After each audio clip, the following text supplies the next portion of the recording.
आइए।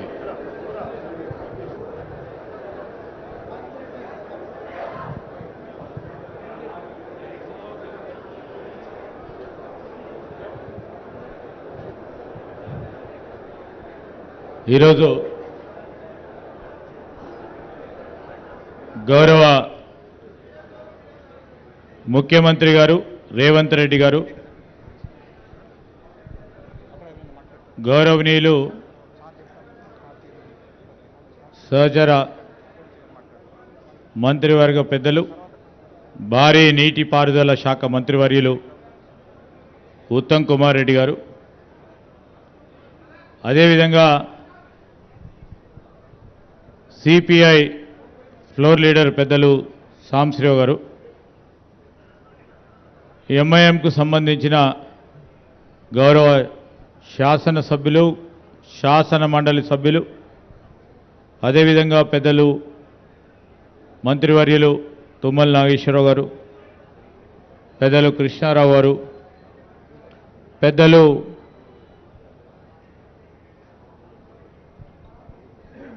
సీతక్క గారు, అదేవిధంగా సోదరులు పొన్నం ప్రభాకర్ గారు,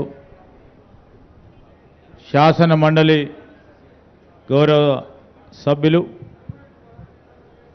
గవర్నమెంట్ ప్రభుత్వ విప్ సోదరులకి, శాసన సభ్యులకి, శాసన మండలి సభ్యులకి అందరికీ కూడా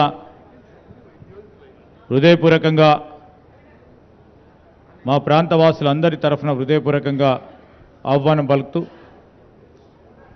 సోదరులు అడ్వైజర్ గారు నరేందర్ రెడ్డి గారు,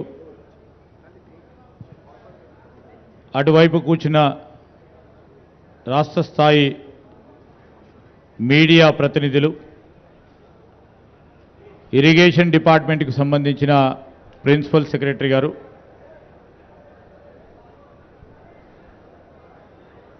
ఇరిగేషన్కి సంబంధించిన మా ఇన్ఛార్జ్ చీఫ్ ఇంజనీర్ గారు, ఇతర డిపార్ట్మెంట్లకు సంబంధించిన అధికారులకి,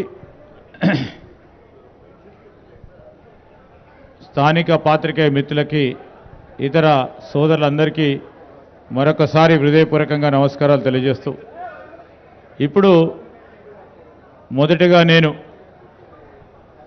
ఇన్ఛార్జ్ చీఫ్ ఇంజనీర్ గారు సుధాకర్ రెడ్డి గారిని వేదికకి పైకి వచ్చి, లేకుంటే అక్కడి నుంచైనా మరి ప్రజెంటేషన్ కాళేశ్వరం ప్రాజెక్టుకు సంబంధించి వివిధ బ్యారేజీల నిర్మాణంతో పాటు మరి ఈరోజు జరిగిన సంఘటన విషయంలో పవర్ పాయింట్ ప్రజెంటేషన్ ఇవ్వాల్సిందిగా వారిని కోరుతా ఉన్నా. కొద్దిగా అందరూ కూడా మిత్రులందరికీ కూడా నిశ్శబ్దంగా ఉండాలని మా మనవి. వేదిక అటువైపు ఉన్న పాత్రికేయ మిత్రులకు సహకరించాలి. వెనకాల ఉన్న మిత్రులందరికీ కూడా మనవి చేస్తూ ఉన్నాం.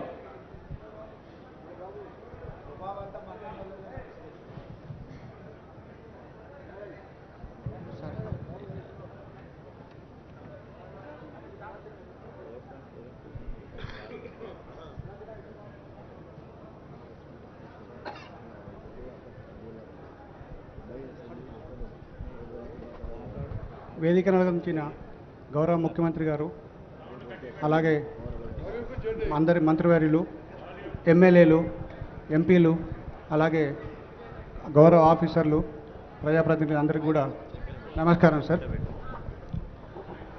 సార్ ఇది ముచ్చటగా 2005లో సార్ మనకు సార్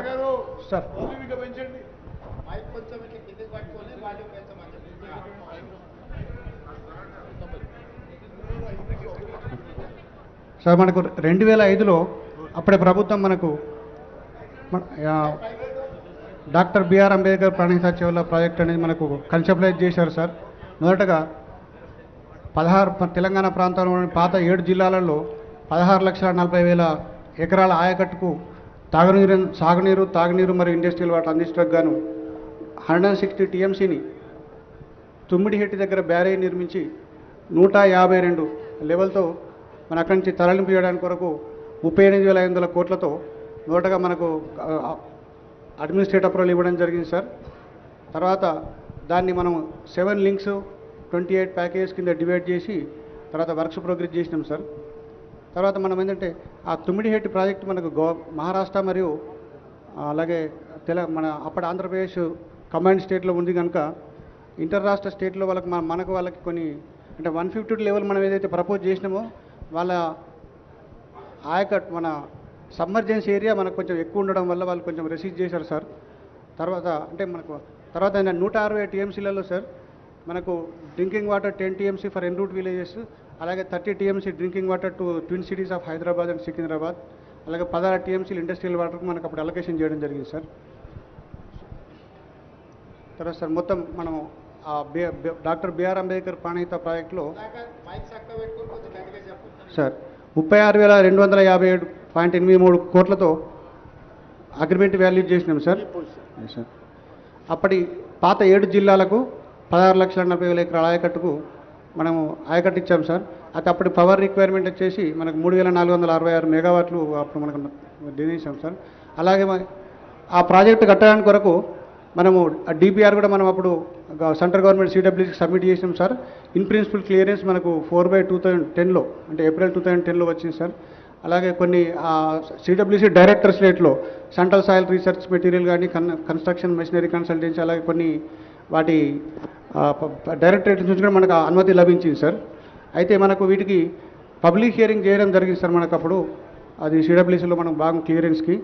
అయితే మనము అప్పటి ఆంధ్రప్రదేశ్ స్టేట్లో మనం పబ్లిక్ హియరింగ్ కండక్ట్ చేసినాం కానీ మహారాష్ట్రలో వాళ్ళ రెసిస్టెన్స్ వల్ల మనం కండక్ట్ చేయలేకపోయినాం సార్ అప్పుడు అది. సో అది అలాగే ఉండిపోయింది సార్. తర్వాత మనము సార్ ఇది 152 లెవెల్లో మనం అప్పుడు తుమ్మిడిహెట్టి బ్యారేజ్ కట్టినట్టయితే 5.09 టీఎంసీ మనకు స్టోరేజ్ ఉంటుంది సార్. కాకపోతే మనకు అప్పుడు 3,786 ఎకరాల మొత్తం ఎకరాల భూమి మనకు 152 లెవెల్లో సబ్మర్జెన్స్ వస్తుంది సార్. అంటే 85% మహారాష్ట్ర ఏరియా ఉంది, 15% మన ఆంధ్రప్రదేశ్ ఏరియా ఉంది సార్. సో వాళ్ళు అప్పుడు రెసీవ్ చేయడం వల్ల మనకు వాళ్ళు 148 లెవెల్ తీసుకున్నట్టయితే మీకు తక్కువ సబ్మర్జెన్స్ వస్తుంది కనుక మీరు 148 లెవెల్లో పెట్టుకోమని మనకు పదే ప్రతి మీటింగ్లోనూ వాళ్ళు మనకు చెప్పడం జరిగింది సార్. సో అలా దాని ప్రకారం తెలంగాణ ఫార్మేషన్ అంటే మన తెలంగాణ స్టేట్ ఫార్మ్ అయిన తర్వాత మంత్రుల లెవెల్లో కావచ్చు సార్, అధికారుల లెవెల్లో coordination committee meeting, inter state board meetings, various meetings మనకు జరిగినాయి సార్ అవి. సో అది అప్పుడు కూడా మనకు మీటింగ్లలో 152 లెవెల్ వద్దు 148 లెవెల్ తీసుకోండి అని చెప్పి పదే అని చెప్పడం జరిగింది సార్. అయితే మనం 148 లెవెల్ కనుక తీసుకున్నట్టయితే మనకు అక్కడ స్టోరేజ్ కెపాసిటీ తుమ్మిడిహెట్టి దగ్గర 1.85 టీఎంసీ మాత్రమే వస్తుంది సార్ అది. అయితే సార్ మనకు అక్కడ ఫస్ట్ సిడబ్ల్యూసీ వాళ్ళు 163 టీఎంసీ ఉంది అని చెప్పేసి మనకు సర్టిఫై చేశారు సార్ వాళ్ళు. తర్వాత కన్సిక్వెంట్గా ఏంటంటే అప్పుడు అప్పర్ రిపేరియన్ రైట్స్లో మహారాష్ట్ర స్టేట్కి కూడా వాళ్ళకు 63 టీఎంసీల హక్కు ఉంది కనుక ఆ ఫ్యూచర్లో మనకి ఏమైనా తగ్గిపోయే అవకాశాలు ఉంటాయి. మీరు అలాగే మీరు ప్రపోజ్ చేసిన స్కీమ్లలో 148 మీటర్స్ కనుక పెట్టి 63 టీఎంసీలు ఫ్యూచర్లో రాకపోతే ఇంకా డ్రాయబుల్ కెపాసిటీస్ తగ్గిపోయి మనకు 44 టీఎంసీల వరకే రావచ్చు అని చెప్పేసి వాళ్ళు సిడబ్ల్యూసీ వాళ్ళు చెప్పారు. అలాగే అది కాకుండా సార్ మన స్టోరేజ్ రిజర్వాయర్స్ ఏవైతే online reservoirs throughout the scheme propose చేశామో అది మనకు 16.21 టీఎంసీ ఉండే సార్. ఆన్లైన్ రిజర్వాయర్స్ కెపాసిటీ కనుక పెంచుకోకపోతే ఫ్యూచర్లో మనకు స్కీమ్ సక్సెస్ కాదు కనుక ఆన్లైన్ రిజర్వాయర్స్ పెంచుకోమన్నారు సార్. ఇది మనకు అప్పుడు ఫస్ట్ సార్ ప్రణాళిక చేవల్లో ఉన్నప్పుడు 16.43 online reservoirs capacity sir, different 10 కెపాసిటీలు sir. Next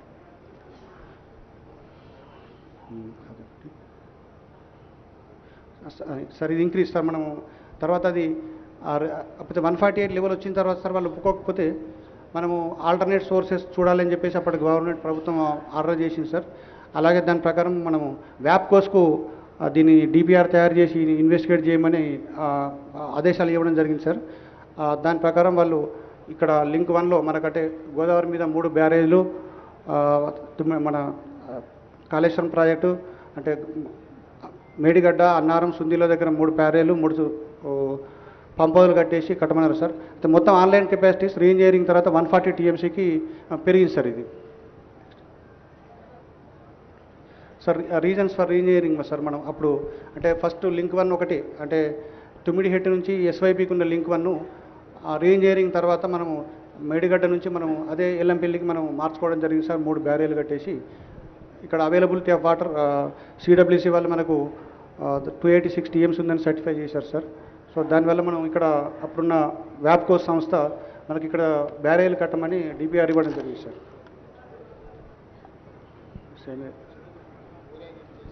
sir on 8 March 2016 sir 3-tier interstate board constitute చేశారంటే కోఆర్డినేషన్ కమిటీ ఐఎస్బి ఫామ్ చేశారు సార్, అంటే డిస్కస్ చేసుకోవడానికి కొరకు. తర్వాత 19 March 2000లో కోఆర్డినేషన్ కమిటీ మీటింగ్ అయింది సార్. అది అప్పుడు కూడా వాళ్ళు మహారాష్ట్ర అఫీషియల్స్ 148గా మాత్రమే పెట్టుకోమని పదే కోరడం జరిగింది సార్. దాని ప్రకారం రీఇంజనీరింగ్ చేసుకొని ఇక్కడికి చేసుకున్నాం సార్. అది సార్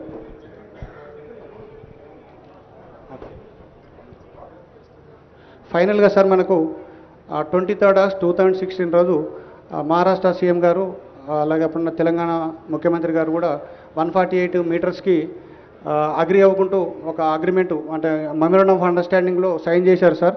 దాని ప్రకారము అప్పుడున్న ప్రాణహిత చేవల ప్రాజెక్టును 2 భాగాల కింద విడగొట్టేసి అప్పుడున్న తుమ్మిడిహెట్టి బ్యారేజ్ను దాన్ని అంబేద్కర్ ప్రాజెక్ట్గా మార్చేసి ఇప్పుడున్న ఈ కొమరంభీం ఆసిఫాబాద్ కొమరంభీం జిల్లాకు సంబంధించినంత వరకు 2 లక్షల ఎకరాల ఆయకట్టుకు కన్ఫైన్ చేసి ఆ లింక్ 1 ఇక్కడ చేసి రీనేమ్ రైస్ కాళేశ్వరం ప్రాజెక్ట్ సార్. అది ఇప్పుడు అదే sir doctor BR Ambedkar project అలాగే కాళేశ్వరం ప్రాజెక్ట్ 2 కింద డివైడ్ చేయడం జరిగింది సార్.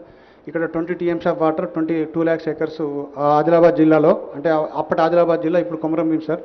దాని ప్రకారం దాని ఆల్టర్నేట్లో 3 బ్యారేజీలు 3 పంపులు కట్టేసి 160 టీఎంసీ డైవర్ట్ చేయడానికి ప్లాన్ చేయడానికి జరిగింది సార్. అయితే ఇప్పుడు తర్వాత ఆయకట్టు సార్ అప్పుడు 16,40,000 ఉండే సార్. తర్వాత ఇప్పుడు ప్రపోజ్ చేసింది 18,25,000 acres ఇన్స్టెడ్ ఆఫ్ అది కొత్త ఆయకట్టు సార్. అలాగే 18,82,000 ఎగ్జిస్టింగ్ ఆయకట్టు సప్లిమెంట్ చేసుకోవడం జరిగింది సార్. అది కాక మనం 10 TMC drinking water, 30 TMC drinking water twin cities, 16 TMC water industries అప్పుడున్న వాటర్ కెపాసిటీస్ని రిటైన్ చేయడం జరిగింది సార్ దానిలో. నెక్స్ట్ సో మనము ఈ రీఇంజనీరింగ్ తర్వాత sir project report, detail project రిపోర్ట్ను మనము సిడబ్ల్యూసీకి పంపించాం సార్. అన్నీ మనకు ఆల్ రిక్విజిట్ క్లియరెన్సెస్ అప్పుడు మనకు టెక్నికల్ అడ్వైజరీ కమిటీ మీటింగ్ కావచ్చు అన్ని క్లియరెన్సెస్ వచ్చాయి సార్. సరే ఈ డీటెయిల్స్ అన్ని 11 డైరెక్టరేట్ నుంచి వచ్చినటువంటి క్లియరెన్స్ అయినటువంటి డీటెయిల్స్ సార్ ఇవి మొత్తం సార్. ఇది టోటల్ ఇప్పుడు కాళేశ్వరం ప్రాజెక్టు 7 లింకుల కింద డివైడ్ జరిగింది సార్. మొదటి లింకు మేడిగడ్డ నుంచి ఎల్లంపల్లి సార్. అలాగే ఎల్లంపల్లి నుండి మిడ్ మానేర్ వరకు లింక్ 2, మిడ్ మానేర్ నుండి సిరిసిల్ల వరకు ప్యాకేజ్ 9 కింద లింక్ 3 సార్. అలాగే మిడ్ మానేర్ నుంచి మల్లన్న సాగర్ వరకు లింక్ 4 సార్. అలాగే 7 లింక్స్ కింద డివైడ్ చేసినాం సార్ దాన్ని టోటల్గా మొత్తం. నెక్స్ట్ సార్ ఇది టోటల్ ఆయకట్టు మనకు ఇప్పుడు 19,63,360 acres సార్. ఇది లింక్ 1, లింక్ 2, లింక్ 3 7 లింక్స్లో వచ్చినటువంటి ఆయకట్ డీటెయిల్స్ సార్. ఇది సంగమేశ్వర బసవేశ్వర ప్రాజెక్ట్ ఆయకట్టు కూడా ఇందులో కలపడం జరిగింది సార్. 19,63 acres sir. సార్ ఇవి 7 లింక్స్ సార్. ఇవి నెక్స్ట్ సార్ ఇది సార్ ఇవి 7 లింక్స్లో మనకు మొత్తం 13 పాతవి 13 కొత్తవి 13 జిల్లాలు సార్. 31 కాన్స్టిట్యున్సీలు కవర్ అవుతున్నాయి సార్. అలాగే లింక్స్ 7 లింక్స్ ప్యాకేజ్ 28 న్యూ ఆయకట్టు 19.63 lakhs, అలాగే స్టెబిలైజేషన్ ఆయకట్టు 18.82 lakhs sir. Total power requirement మనకి ఇప్పుడు కాళేశ్వరం ప్రాజెక్ట్కి వచ్చేసి సార్ 4,905 మెగావాట్స్ సార్. అంటే మనకు యూజ్ చేసేటప్పుడు 80% ఎఫిషియన్సీలో 3,967 మెగావాట్స్ మనకు మొత్తం ఒకసారి రన్ చేసినట్టయితే అంత పవర్ రిక్వైర్మెంట్ ఉంటుంది సార్. మనకు కాకపోతే అవసరాన్ని బట్టి మనం ఎక్కడ అవసరం ఉంటే బట్టి మనం వాడుకుంటుంటాం సార్. నెక్స్ట్ చెప్పాను సార్. వాటర్ డైవర్షన్లో మనము ఇంక్లూడింగ్ ఎస్వైపు నుంచి 215 TMC అంటే కాళేశ్వరం మేడిగడ్డ నుండి ఎస్వైపు నుంచి 215 TMC సార్. అలాగే గ్రౌండ్ వాటర్ 25 TMCలు టోటల్ మొత్తం 240 TMCలు మనం ఇప్పుడు ప్రపోజ్ చేశాం సార్ కాళేశ్వరం ప్రాజెక్ట్లో. చెప్పండి సార్. ఇప్పటివరకు సార్ మనము ఈ ప్రాజెక్టు కన్స్ట్రక్షన్ స్టార్ట్ అయిన తర్వాత ఇప్పటివరకు 98,570 acres ఆఫ్ కొత్త ఆయకట్టుకు సార్ జరిగింది సార్. ఇప్పటివరకు ఇచ్చిన ఆయకట్టు ఎంత సార్? 98,570 acres sir. ఇప్పటివరకు మనం నీళ్ళు ఇచ్చింది కాళేశ్వరం ప్రాజెక్టు కింద 98,570 ఎకరాలు అంతేనా? కొత్త ఆయకట్టు సార్. కొత్తదే. Yes sir. కొత్తగా ఎంత ఖర్చు అయింది ఇప్పటికి సార్? 93,000 crores అయింది. ఇప్పటివరకు ఖర్చు పెట్టింది ఎంత ఒకసారి చెక్ చేసి చెప్పు. 93,872 crores సార్. ఇంకా ఎంత పేమెంట్స్ పెండింగ్ ఉన్నాయి? 3,600 crores పేమెంట్ ఉంది సార్. అంటే దాదాపుగా 97,000 కోట్ల రూపాయలు ఖర్చు పెట్టారు. ఇది ఇంక్లూజివ్ ఆఫ్ 3,600 సార్. అంటే టు బి పేడ్ కలుపుకొని ఇప్పుడు 94,000 కోట్లు ఖర్చు పెట్టారు ఇప్పటికి. Yes sir. అది 3,600 అందులో కలిపి ఉంది సార్. అదే కలుపుకొని అంటే 94,000 కోట్లు ఖర్చు అయింది ఇప్పటికి. Yes sir. 94,000 కోట్ల రూపాయలు కాళేశ్వరం ప్రాజెక్టు మీద ఖర్చు పెట్టి ఇప్పటి వరకు ఇచ్చిన ఆయకట్టు 98,570 ఎకరాలు సార్. అంతేనా? Yes sir. టోటల్ ఇంతే కదా. కొత్తగా ఏం ఆయకట్టు క్రియేట్ చేయలేదు కదా? ఇవ్వలేదు. ఆయకట్టుకు నీళ్ళు ఇవ్వలేదు సార్. ఇంతవరకు ఇచ్చాం సార్. మీడియా మిత్రులు ఇది ఒకటి నోట్ చేసుకోండి. స్పష్టంగా మీరు గందరగోళం చంద్రశేఖరరావు గారు 1 కోటి ఎకరాలకు నీళ్ళు ఇచ్చినా అని ఏదైతే చెప్పు వచ్చిండో ఇంతకాలం పచ్చి అబద్ధం. ఈ పవర్ పాయింట్ ప్రజెంటేషను గత ప్రభుత్వం పాజిటివ్గా చెప్పుకోవడానికి తయారు చేసిన పవర్ పాయింట్ ప్రజెంటేషన్. దాంట్లో మేము ఎలాంటి మార్పు చేయలే. చంద్రశేఖరరావు గారు ఏ విధంగా అయితే భ్రమలు కల్పించి తప్పుడు సమాచారాన్ని అంటే అవాస్తవాలను మనకందరికీ చొప్పించడానికి ప్రయత్నం చేసిండో టోటల్గా ఇప్పటి వరకు ఈ ప్రాజెక్టులో 19 లక్షల చిల్లర ఎకరాలకే ఆయకట్టుకు ఒకవేళ 100% ఇది పూర్తి అయితే వచ్చేది కొత్త ఆయకట్టు 19 లక్షల ఎకరాల చిల్లర. అంతేనా? అంతే సార్. ఎంత అది ఎగ్జాక్ట్గా నెంబరు? 19 లక్షల 19,63,000 సార్. 19,63,000 అంటే ఇప్పటి వరకు కేసీఆర్ గారు కాళేశ్వరం కట్టి 1 కోటి ఎకరాలకు నీళ్ళు ఇస్తున్నా అని చెప్పింది అబద్ధం. ఈ ప్రాజెక్టులో మొత్తం ప్రతిపాదించిందే 19,63,000 ఎకరాల గురించి. ఇప్పటి వరకు 94,000 కోట్ల రూపాయలు ఖర్చు పెట్టి నీళ్ళు ఇచ్చింది 98,570 ఎకరాలకు మాత్రమే. పవర్ ఎంత అవసరము? పోనీ పవర్ బిల్ ఎంత అయింది ఇప్పటికి? 98,000 ఎకరాలకు ఇచ్చారు కదా. కరెంటు బిల్ ఎంత అయింది ఈ కాళేశ్వరం మీద పంపుల లిఫ్ట్కు? సార్ అది మనము పరాణం మనము కన్సాలిడేటెడ్గా పేమెంట్ చేస్తున్నాం సార్ వాళ్ళకి ఎలక్ట్రిసిటీ బోర్డుకి. సార్ బడ్జెట్లో పరాణం 10,000 crores అని పెట్టి పేమెంట్ చేసి సంవత్సరానికి ఎంత అవుతుంది అని అంచనా ఇచ్చారు. ఇప్పుడు 4,900 చిల్లర మెగావాట్స్ అవసరం ఉంది అన్నారు కదా సార్. ఒక సంవత్సరంలో ఈ పంపులన్నీ పనిచేస్తే మనకు అయ్యే మెయింటెనెన్స్ పవర్ ఛార్జెస్ ఎంత అయితే అయ్యే అంచనా వేసి ఉంటారు కదా సార్. సార్ ఉంది సార్. ఒక్కసారి అది చూసి చెప్పండి. 10,000 కోట్ల పైన అవుతుంది అన్నది. 10,500. మీడియా మిత్రులు అర్థం చేసుకోవాల్సింది కేవలం కరెంటు బిల్లులే ప్రతి సంవత్సరం 10,500 కోట్ల రూపాయలు కట్టాలి. ఇతర ప్రాజెక్టుల నిర్వహణ, బ్యాంకు లోన్లు, బ్యాంకుకు మిత్తి ఇవన్నీ లెక్కేస్తే దాదాపుగా 20,000 కోట్ల పైన ప్రతి సంవత్సరం 25,000 కోట్లు టచ్ అవుతుంది. 25,000 కోట్ల రూపాయలు ప్రతి సంవత్సరం ఖర్చు పెడితే 100% చంద్రశేఖరరావు గారు అనుకున్నట్టే ఈ ప్రాజెక్టు పూర్తి అయితే 19,63,000 ఎకరాలకు నీళ్ళు వస్తాయి. ఎప్పుడు దాదాపుగా 2.5 లక్షల కోట్లు అయితే ఈ ప్రాజెక్టు ఇప్పటికీ 1,00,000 కోట్లు ఖర్చు అయినాయి. 1,47,000 కోట్లకు అంచనాలు పెంచినరు. ఇప్పుడు అది కూడా పూర్తిగా సరిపోదు. ఈ కొత్త అంచనాలు వేసుకుంటూ పోతే దాదాపుగా 2 లక్షల పైన కోట్లు ఈ ప్రాజెక్టు ఖర్చు అవుతాయి. సో ప్రతి సంవత్సరం 2 లక్షల కోట్ల పైన ఖర్చు పెట్టి ప్రతి సంవత్సరం 25,000 కోట్ల రూపాయలు మెయింటెనెన్స్ కింద, మిత్తిల కింద, అప్పుల కింద కట్టి నీళ్ళు ఇస్తే వచ్చేది 19,63,000 ఎకరాలు. అంటే ఈరోజు వరకు పూర్తి స్థాయిలో అవాస్తవాలను చెప్పుకుంటూ అబద్ధపు ప్రచారాలు కల్పించుకుంటూ చంద్రశేఖరరావు గారు కాలం గడిపినరు. ఇదొక పాయింట్ అయితే ఇప్పుడు ఈ కఠిన ప్రాజెక్టే కూలింది. ఇవన్నీ అంత సక్రమంగా జరిగి అంత కేసీఆర్ గారు ఇంతకుముందు పవర్ పాయింట్ ప్రజెంటేషన్లో చూపించినట్టు మొత్తం ఆ రకంగా ముందుకు పోయిన ఉండే పరిస్థితి ఇది. ఈరోజు అది కూడా లేదు. మేడిగడ్డ కుంగింది చూసిర్రు, అన్నారం సుందిల్లో కూడా ఇదే సాంకేతిక నైపుణ్యంతో కట్టిరు. అవి కూడా మనకు ఆల్రెడీ సీపేజ్లు అంటే లీక్ అయితేనే ఉన్నది వాటర్.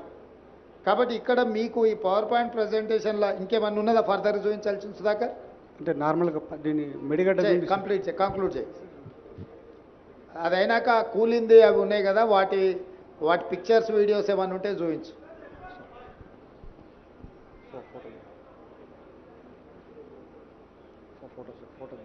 లోన్ల గురించి కూడా ఒకసారి ఆ లోన్లు ఎంత తీసుకురేంది అనేది కూడా ఒకసారి ఫైనాన్షియల్ డీటెయిల్స్ ఒక్కసారి చూపించు. సార్ మొత్తం మనకు 2 TMC 3 TMC రెండు కింద డివైడ్ చేసాం సార్. ఆ మొత్తం ప్రాజెక్ట్ కాస్ట్ వచ్చేసి 2 TMCకి 94,413 crores సార్. ఇది దానికి మనము ఆ KIPSL నుంచి 44,614 crores లోన్ తీసుకున్నాం సార్. ఆ గవర్నమెంట్ షేర్ వచ్చేసి 28,806 crores సార్. మొత్తము టోటల్ ఎక్స్పెండిచర్ 2 TMCకి 73,500 crores సార్. అలాగే 3 TMC 33,459 crores ప్రాజెక్ట్ కాస్ట్ అయితే లోన్స్ వచ్చేసి మనకు 17,051 కోట్లు తీసుకున్నాం సార్. అలాగే గవర్నమెంట్ షేరు 3,321 కోట్లు. Total expenditure 20,372 sir. అంటే total 2 TMC 3 TMC Kaleshwaram private మొత్తం కలిపి 1,27,000 కోట్లు 772 కోట్ల ప్రాజెక్ట్ కాస్ట్ అయితే సార్. 61,665 కోట్ల లోను, అలాగే గవర్నమెంట్ 32,207 కోట్లు సార్. టోటల్ ఎక్స్పెండిచర్ 93,872 crores సార్. ఇది ఇప్పటి వరకు. Yes sir. Okay, next.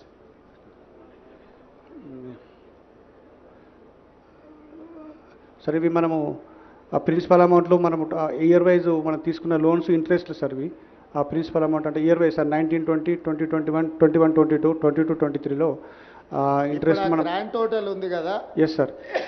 2 సంవత్సరానికి వచ్చే ఖర్చు 21,157 కోట్లు ఉంది కదా. అది టోటల్గా సార్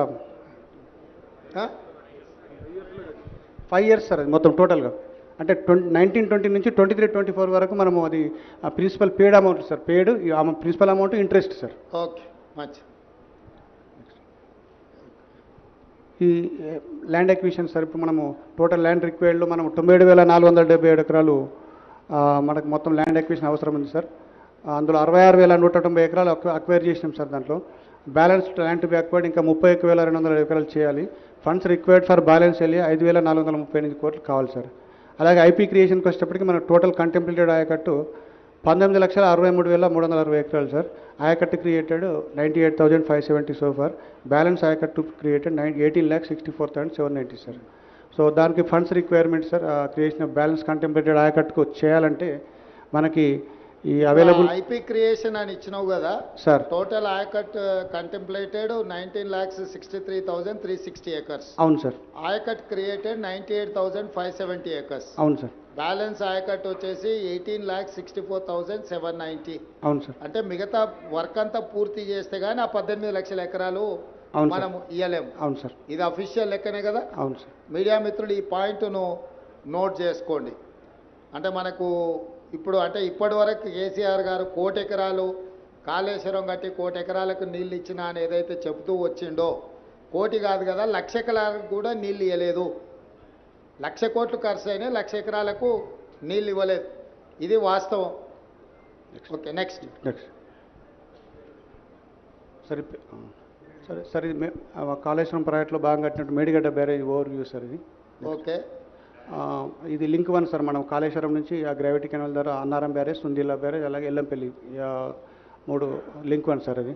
నెక్స్ట్ సార్ ఇవి అంటే టెక్నికల్ డీటెయిల్స్ బ్యారేజీ సార్. ఇవన్నీ అంటే రాఫ్ట్ లెంతులు, లెవెల్స్ అవన్నీ ఉన్నాయి సార్. నెక్స్ట్ సార్ అంటే మనకి క్రోనలాజికల్ ఈవెంట్స్ అంటే మనం మేడిగడ్డ కట్టినప్పటి నుంచి ఇప్పటి వరకు జరిగినటువంటి ఈవెంట్స్ సార్. ఇవి ఇన్సిడెంట్ జరిగింది సార్. అంటే ఇప్పుడు మనకు ఆ రోజు అక్టోబర్ 21 రోజు ఫస్ట్ మనకి 19, 20, 21 ఆ పియర్లు సింక్ అవ్వడం జరిగింది సార్. అది మనకు అప్పుడు మొత్తం ఎన్ని పిల్లర్స్ ఉన్నాయి దీంట్లో ఇప్పుడు మేడిగడ్డలో? మొత్తం 85 వెంట్స్ సార్. మొత్తం 85. Yes sir. ఎన్ని యూనిట్ల కింద ఉంది 85లో? ఎన్ని బ్లాక్స్ కింద ఉంది?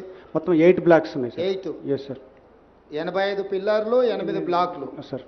ఇప్పుడు ఏ బ్లాక్? 7th బ్లాక్ ఇప్పుడు మనం పోయి చూసింది. అవును సార్. 7th బ్లాక్ లో పిల్లర్లు కుంగిపోయినాయి. అవును సార్. అంతే కదా? అంతే. కారణం ఏంది? కారణాలు అంటే మనం ఇప్పుడు కొన్ని టెస్టులు చేస్తున్నాం సార్. మనము దాన్ని రూట్ కాజ్ ఏందో ఫైండ్ అవుట్ చేయడానికి కొరకు జీపీఆర్ టెస్టులని, తర్వాత ఈఆర్టీ టెస్టులు బ్లాక్ 7కు కంప్లీట్ అయినాయి సార్. ఇంకా బ్యాక్ 6 and 8 కూడా ఒక 3-4 డేస్లో కంప్లీట్ అవుతాయి సార్. వాటిని అనాలిసిస్ చేసిన తర్వాత మనకు అసలు దాని రీజన్స్ ఎంత శాండ్ మైన్ అయిందా లేకపోతే ఏమైనా ఫెయిల్యూర్ అయిందా మనకు తెలుస్తుంది sir. National dam safe authority ఒక నివేదిక ఇచ్చింది కదా, అందులో ఏం రాసిండ్రు సార్? వాళ్ళు కొన్ని ఫైండింగ్స్ ఇచ్చారు సార్. వాళ్ళు ఏమిచ్చిండ్రు సార్? ఒకటి వాళ్ళు ఫస్ట్ ఒక 20 వాళ్ళు వచ్చిన తర్వాత 20 లిస్ట్ ఇచ్చారు సార్. ఐటమ్స్ ఈ డేటా ఇవ్వమని చెప్పారు సార్. అందులో మనకు కొంత డేటా ఇచ్చారు సార్. పాసిబుల్ అన్ని డేటా ఇచ్చేశారు సార్. వాళ్ళ అబ్జర్వేషన్లో sir piers combination of issues involving planning, design, quality control, operation and maintenance లోపల కొన్ని రీజన్స్ ఉన్నాయని చెప్పేసి పాయింట్అవుట్ చేశారు sir.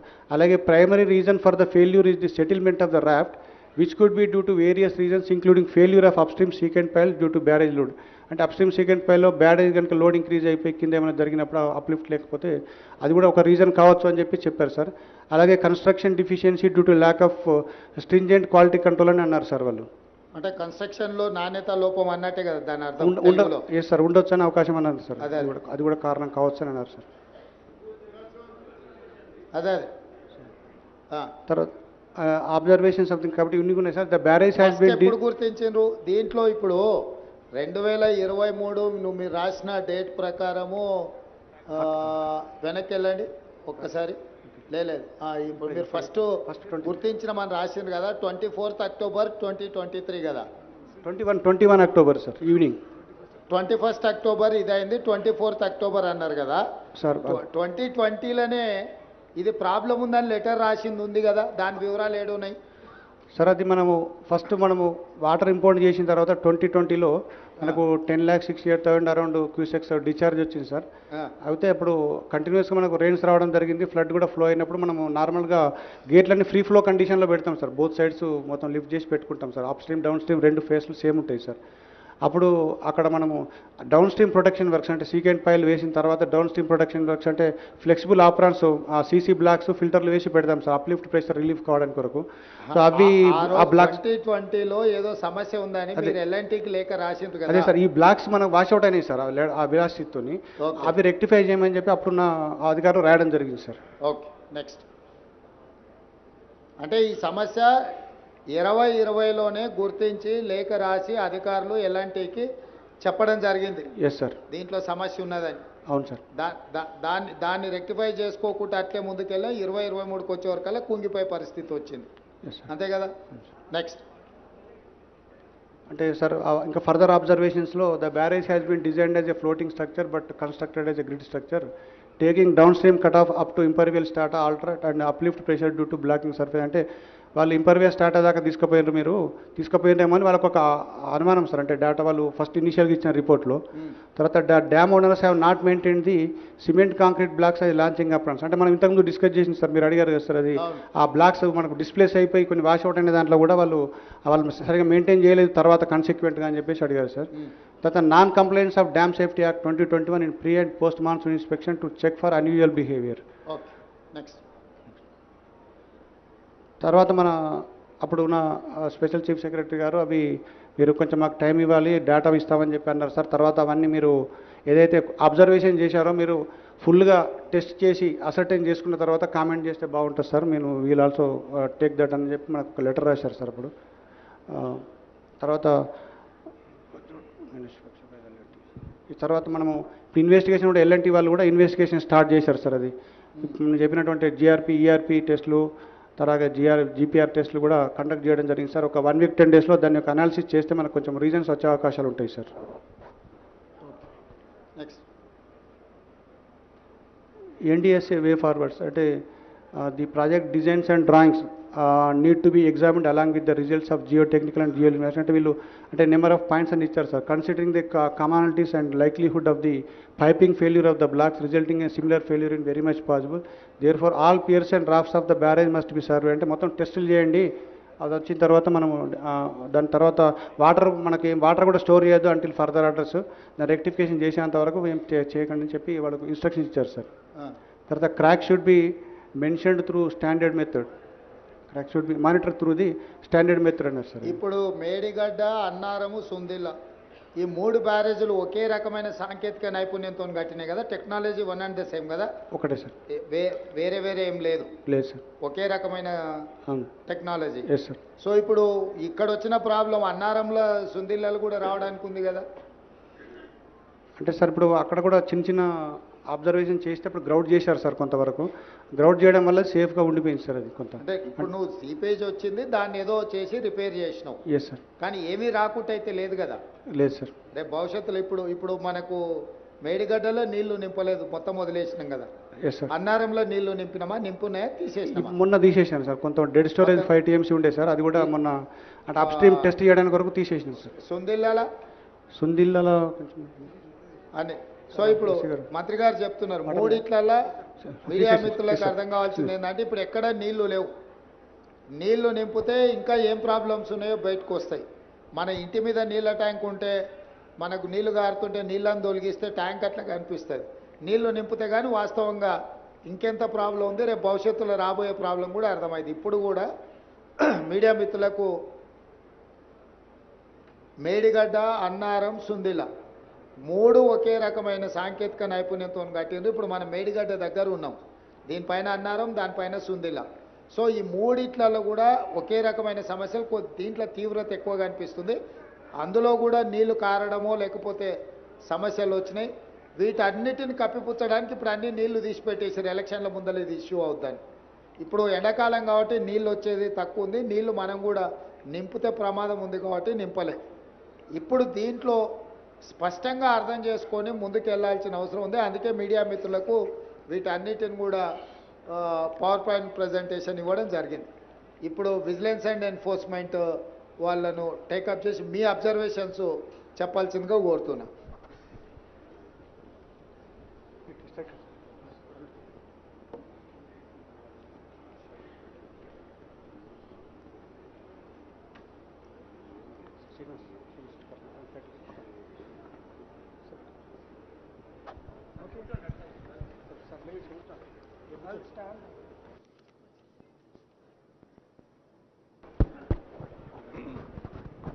Thank you. Sir, good afternoon. Honorable CM Garu, all the senior ministers, members of the Legislative Assembly and the August Assembly, all the people available here. I'm Rajiv Ratan. I'm DG Vigilance Enforcement for the state, and I'm making a tiny little report on the Medigadda Barrage incident, what exactly happened and how we see things in our investigation. I'll be assisted by Mr. Sudarshan Reddy, who is executive engineer with me. I'll start the report, sir, if you permit. So this is a brief overview. It's a key component of the Kaleshwaram project aimed at enhancing the irrigation, drinking water supply and water needs across Telangana. And I have two photos, one showing the Medigadda Barrage and while the Medigadda Barrage is under construction. Now the dam incident happened on 21/10/23. There was settlement of some piers of the Medigadda Barrage and that was reported at 6:20 p.m. The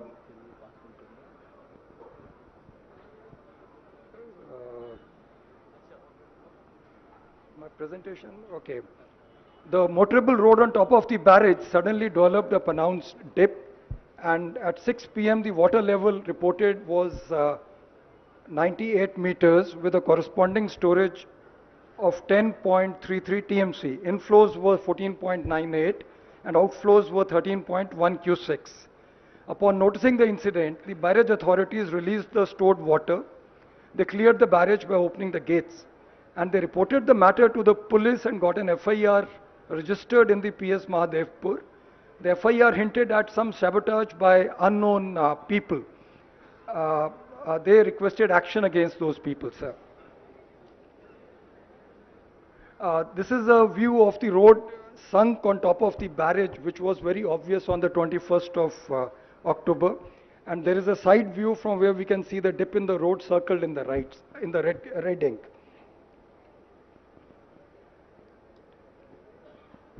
This is a little video I have inserted showing the crack which we have seen today in the afternoon, sir. It will also in the end show the dip in the floor. The floor is leaning to the right side and it's all full of water, about 4 to 5 feet of slippage is there vertically.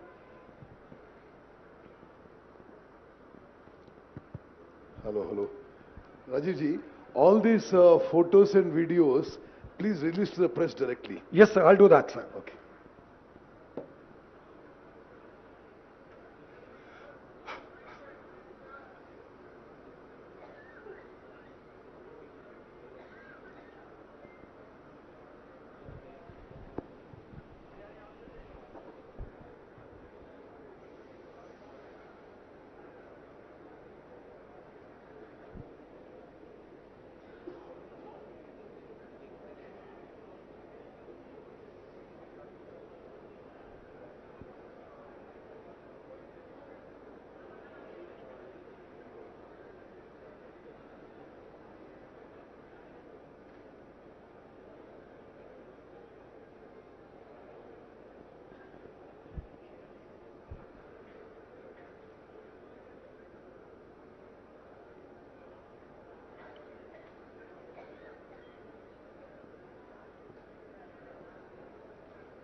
Here, sir, we can see the dip in the floor.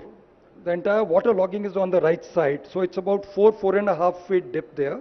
And these are the cracks in the floor. They have been patched now, sir, but the cracks are still visible. They're there.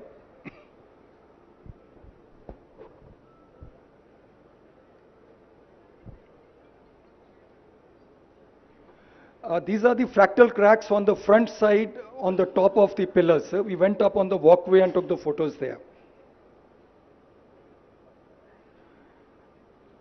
This is showing the rusting inside, sir. The cracks have been there for a while. So rusting is there on the rods inside. And there is a clear separation on the walkway also. Now we have gone to the pillar 20 today, sir. Major cracks have been observed on pier 20 of the second block. It's extended to the raft. The raft has sunk to the right side, about 4.5 feet. Water logging is there right now. Block number 7 includes piers 11 to 22, along with the integrated raft. So the cracks are stretching across in pier 8 and 19, 18 and 19 on both sides as well.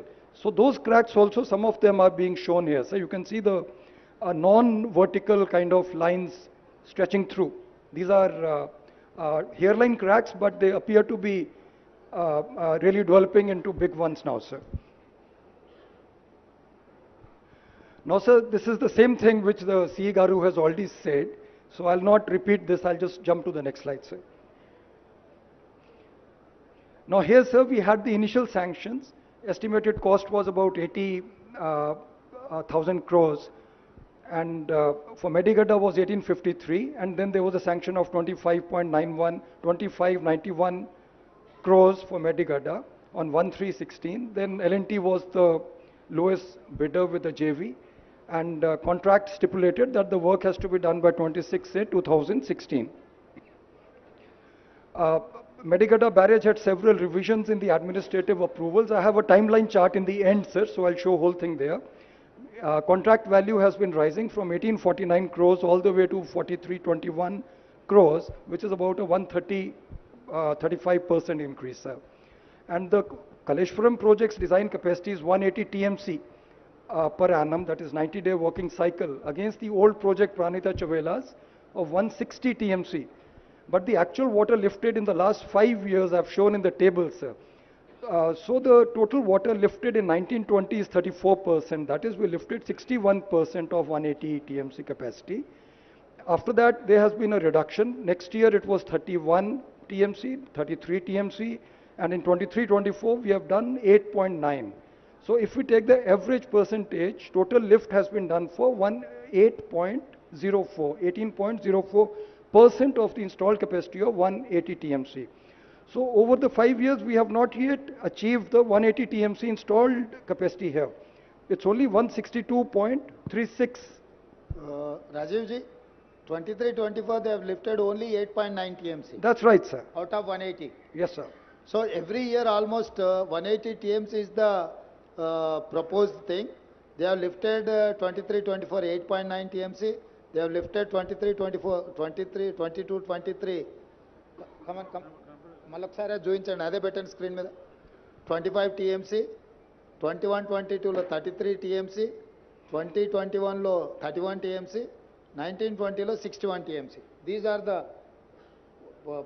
water yes, they have sir. lifted. Water they have lifted, sir. So media మిత్రులకు వాళ్ళు ప్రతి సంవత్సరం ఎంత నీళ్లు lift చేసిండ్రో అక్కడ ఉన్నది మూడో కాలంలో.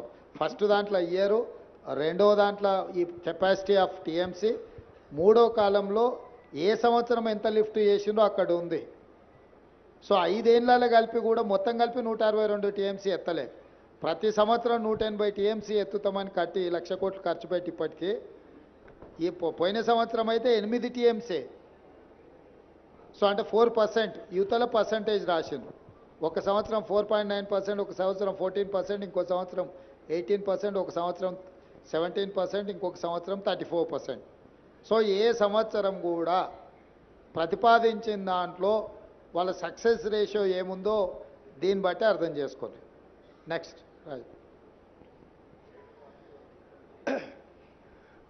Sir, this design part has already been covered, sir. It's as per the manual order 179 for barrages on permeable foundations, where they insert the PCC or the secondary piles and primary piles. One is only to prevent the water from rising and the other is the load bearing. And there is a representative photo, not of this barrage, but that just shows the secant pipes being laid, sir. Now, sir, the causes of failure primarily are coffer dam and sheet piles that were used during construction. They were not removed for 5 seasons.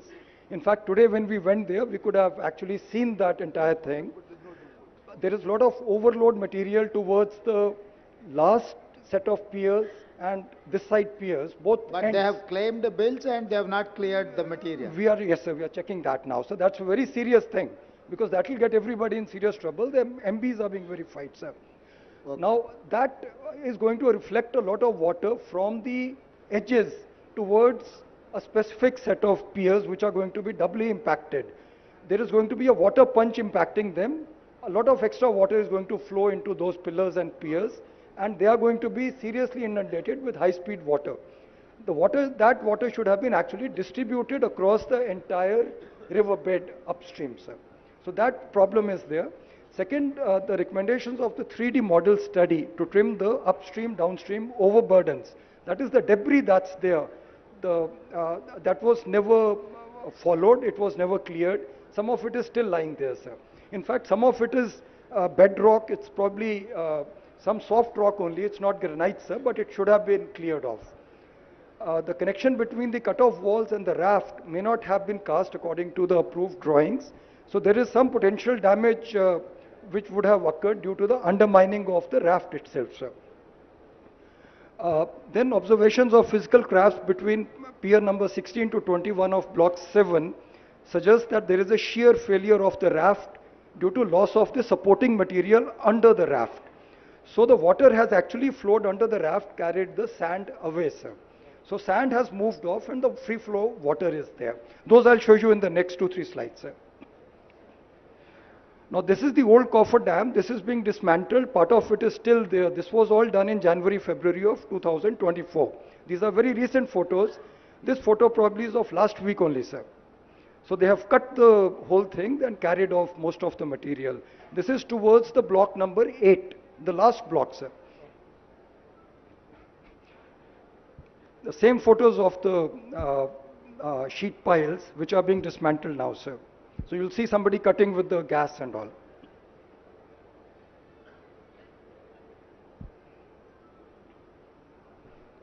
This video shows all those heads of the sheet piles and the old coffer dam that is still there now, so we saw it today.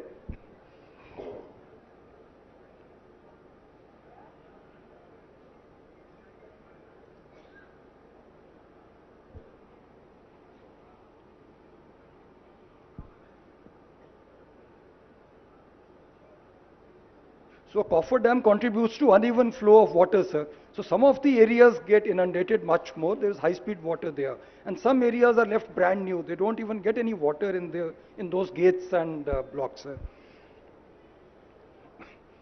Now, sir, I'll come to the CC blocks. You can see when the barrage was being constructed on the top left photo, the CC blocks are being laid and the spillways are being constructed. On the right side also we say the same thing. The wiring is being installed, stone blocks are being put, and this will be covered by the CC blocks. They are basically energy dissipation devices. So when there is high speed water flow, it is very turbulent and it is like a cutting force that can actually cut through the sand, and also to protect the bedrock and the sand underneath. These blocks are the kavach or the coating on top. And these blocks keep getting damaged, washed away, they keep getting impacted by high speed water. Like even in a village well, sir, we have seen over many, many years, the stones start getting eroded. So something like that happens here on daily basis. When the gates are open, that much water will flow. So these blocks are put in place basically to protect the front side of the barrage. And once these blocks get damaged, every year they are supposed to be replaced. And repair and all that work needs to be done. New blocks are cast and they are inserted, sir. You can see on the bottom right side, there is a crane installing the blocks. The blocks have hooks in them. They are normally 1.5 meter by 1.5 meter by 90 centimeters. That's the normal size of the blocks installed. Now, sir, I'm comparing the 3 barrages. We see Anaram barrage on top. It's a Google map. Right side from the Google map, we can see the blocks. They are visible, but there is damage to the blocks. It is not continuous. Krinda, we have taken photographs standing there. You can see the condition of the blocks on both sides. These blocks are one of the major reasons, their lack of maintenance, why the sand underneath got dug up. And once the sand gets dug up, we start getting pipes from the backside. There is water pressure. It comes like a fountain from underneath. It digs up the sand and there's a continuous water, and like a fountain it will rise. I'll show you the fountain also, sir. I'll move to the next barrage. This is the Sundila Barrage, sir. You can see some CC blocks there. In fact, there are circles developing. Some maintenance has been there. But we need to actually maintain this. This is a desperate, this is the reason, one of the reasons of failures of our barrage here, sir. Lack of maintenance. Lack of maintenance, sir. This is the Medigadda Barrage from the Google Earth, sir. We don't see any blocks anywhere. Here, in fact, we found 10 meter by 10 meter by 90 centimeter blocks. The blocks are not of the standard size. So I think some special permissions have been given here to cast odd size blocks. So that is recorded, so we are verifying that, how it has occurred, and we'll be reporting the matter. Because all the three barrage blocks are not identical. Replacing 1.5 by 1.5 block is probably a different matter than replacing a 10 meter by 10 meter block, sir. And the 10 meter block will behave in a very different manner physically when it's hit by high speed water. Now in Medigadda, sir, we see this. We don't see any blocks whatsoever. We see these displaced 10 meter blocks. The kind of mosaic of blocks we saw in Annaram and Sundila is not visible here, sir. Now this is the front side of Medigadda, sir. So here we don't see any blocks, we just see some blocks strewn here. Some blocks are seen here, but rest of it is all filled with water. So when there is a high-speed water flow by lifting of the gate, the water goes straight into the spillway and there's no protection there, it's only sand. So it cuts through the sand like a jet and creates a hollow space. Once that hollow space gets created, then these are not floating barrages. Floating barrage essentially is if we have excavated X amount of weight, then that much weight is put. That is called a floating barrage. These are heavier than floating barrages. So barrage is exerting a downward force on the substrata. The substrata starts filling the space in front of it. So sand starts moving, it's wet sand. And there is pressure on the backside, there's a vacuum in front. So mele-melega, the whole thing starts moving upwards.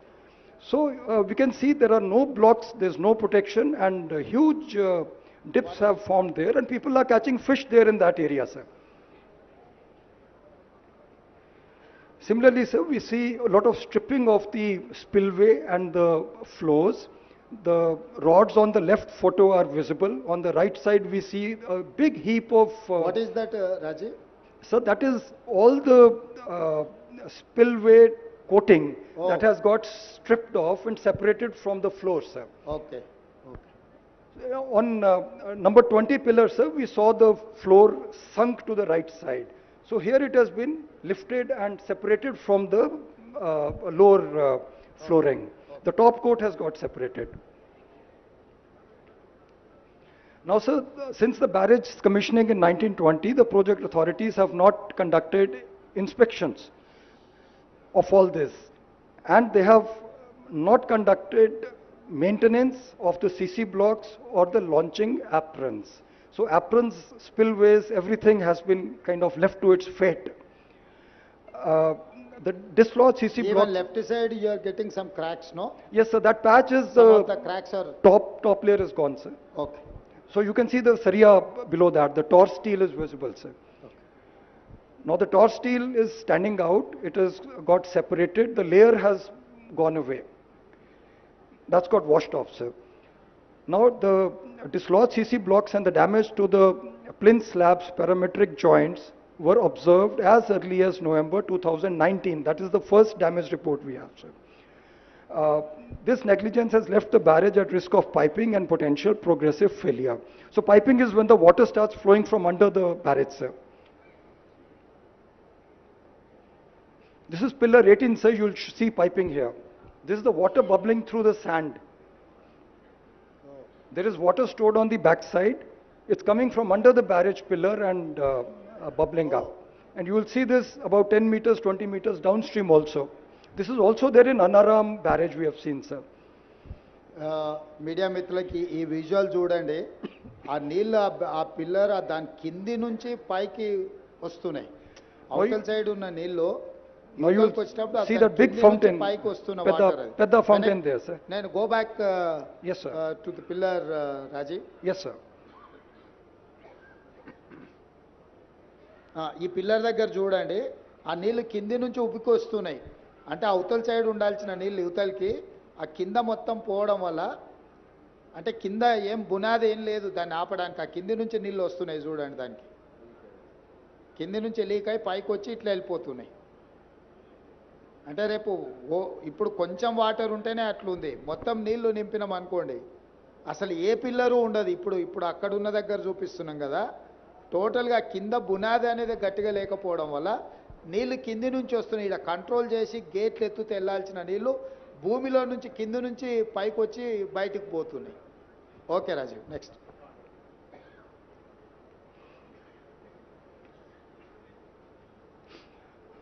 Now, sir, the department has issued multiple notices for repairs, sir. On 18/5/20, they have requested the L&T to come and... important, కొంచెం note చేసుకోండి. అది 20లోనే 18/5/2020లోనే దీంట్లో problem ఉందని ఎలాంటికి notice ఇచ్చిండ్రు, 21లో notice ఇచ్చిండ్రు, 22లో notice ఇచ్చిండ్రు, 23లో ఈ damage వచ్చింది. అంటే మా లయబిలిటీ పీరియడ్ అయిపోయింది, మాకేం సంబంధం లేదు, మాకు ఇప్పుడు బాధ్యతనే లేదు అని ఎలాంటి ఏదైతే చెప్తుందో ఈ ప్రాజెక్టులో సమస్యలు ఉన్నాయని 18/5/2020లో డ్యామేజ్ ఉందని చెప్పి సీసీ బ్లాక్లో వేరింగ్ కోట్ వాట్లలో ప్రాబ్లం ఉందని రాసిండ్రు. 17/2/2021లో మళ్ళీ ప్రాబ్లం ఉంది, దీన్ని మెయింటైన్ చేయాలని చెప్పి వాళ్ళకి లెటర్ రాసిండ్రు. 6/4/2022లో మళ్ళీ ఈ ప్రాబ్లం ఉన్నదని లెటర్ రాసిండ్రు. లాస్ట్కు 28/4/2023 నాడు ఇది మొత్తం లేచిపోయి మొత్తం కుంగిపోయింది. అంటే ప్రభుత్వము ఇన్ని రోజులు 20లో మొదలైన డ్యామేజ్ 19లో కంప్లీట్ అయింది. అంటే ఇమ్మీడియట్గా 20లోనే ప్రాజెక్టు పూర్తి అయిన వెంబడే సమస్యలు మొదలైనవి. అధికారులు లెటర్లు రాసినా అసలు ప్రభుత్వం పట్టించుకోకపోవడంతో ఈరోజు మొత్తం కుంగిపోయి కూలిపోయే కాడికి వచ్చింది. ఇప్పుడు సింపుల్గా మేము దిగిపోయినాం కాబట్టి మాకేం బాధ్యత లేదని కేసీఆర్ చెప్తున్నాడు, మా లయబిలిటీ పీరియడ్ అయిపోయింది కాబట్టి మాకేం సంబంధం లేదని ఎలాంటి చెప్తున్నారు. కట్టిన సంస్థ కట్టిపించిన పార్టీ రెండు ఇక మా కాలం చెల్లిపోయింది, ఇంకా మేము వెళ్ళిపోయినాం, మేము ఇంటికి పోయినాం, ఇంకా మీ ఇష్టం మీ కర్మ అని చెప్తున్నారు. ఇది దీని సారాంశం. Sir, they are requesting repeatedly for CC block and wearing court maintenance. They are asking for completion of the original works of the project also, which are lying pending. If you look at the 17-2 serial number 2, sir, it's restructuring CC blocks and wearing court. Second is finishing of the original works, that is approach roads and maintenance bays, gantry cranes, lots of work. Originally, that was part of the contract, has not been done. Now, sir, there are contradictions to the agreement conditions. We have substantial completion certificate issued on 10/9/19, indicating the project had met the agreement conditions for quality and safety. Second, we have a completion certificate granted on 15/3/21, although the project was not completed. Performance securities amounting to 159 crores were released without addressing notices from the engineer in charge. Engineer in chief reported the defect liability period has begun on 29/2/20, which conflicts with the dates of the completion certificates. So it's a very hodgepodge, multiple certificates are being issued without any logic and basis, sir. Media మిత్రులకు ఇప్పుడు completion certificate ఇచ్చిందేమో 15/3/2021, కానీ engineer in chief అంటే మురళీధరరావు గారు అనుకోండి. Engineer in chief is Rajiv. Who is the engineer in chief? Last line. Who is that person? Muralidhar Rao or Venkateshwarlu? So it will be Venkateshwarlu, sir. Venkateshwarlu, okay. అతను complete అయిన certificate ఏమో 15/3/2021 ఇచ్చిండు, అంటే already దాంట్లో ఇష్యూస్ ఉన్నాయి. కానీ తను లయబిలిటీ పీరియడ్ 29/2/2020 నాడే స్టార్ట్ అయిందని ఇచ్చిండు. అంటే దీంట్లో ఏది కరెక్ట్ అనుకోవాలి?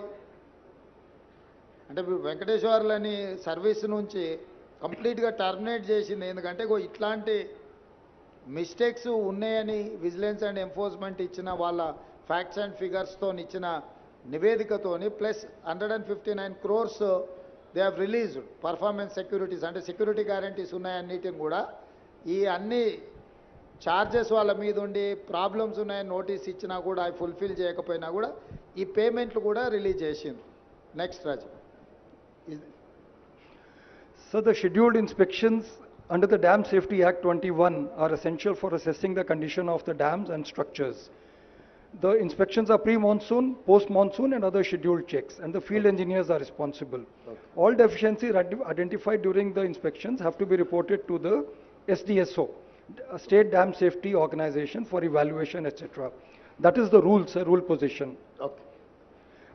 Dam Safety Act 21 mandates meticulous recording of all the maintenance activities. Records have to detail the type, date, weather conditions, water flow, everything, and they have to include the description of work, duration, etc. We have not seen any maintenance records so far. Okay. On requesting, a follow-through letter has been written to L&T, but department daggare aim ledu, nothing is Okay. there, sir. Thank you.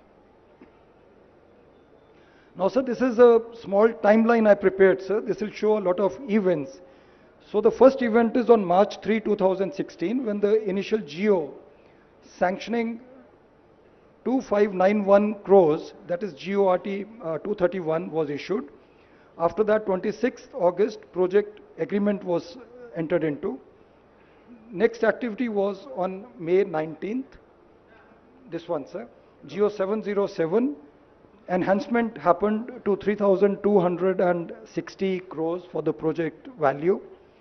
Krinda, sir, we see supplemental agreements being made on 2nd July 18 and also 31st Rajiv December. will do one thing. Sir. As it is you push to media people, they will go through that report. The Yes, sir. final conclusion is that October 21st, 2023, sinking of the pillar number 20. Was sinking, sir. Madhyalo, sir, you will see a small photo of Rajiv, see, just give the entire presentation to Hanumantrao, Commissioner NPR. Hanumantrao Garu, just pass it on to the entire media. Yes, sir. Sir, if you see the small May, September, small picture is there, that is the inaugural photograph. And after that, there are lots of substantial completion certificates, 3 in purple, one after the other. On top is the request for maintenance. There are 4 different requests for maintenance which have not been adhered to. And Antlo, the barrage has collapsed without any repair maintenance. But Madhyalo, on 6th of September 21, we have GO 330 sanctioning 4,613 crores, cost escalation of the project. So on one side, we have given completion certificates. On second side, sir, we are issuing GOs enhancing the project cost and paying the money. Money is being released. So both the things are going on together. So if L&T is not responding to us, at least the money flow should have stopped immediately, and we should have corralled them and taken them to some kind of. So I'll move to the last slide, sir. This is the inauguration of the barrage, sir. It's on 21/6/2019. 3 honorable CMs and 1 governor of Telangana are seen here.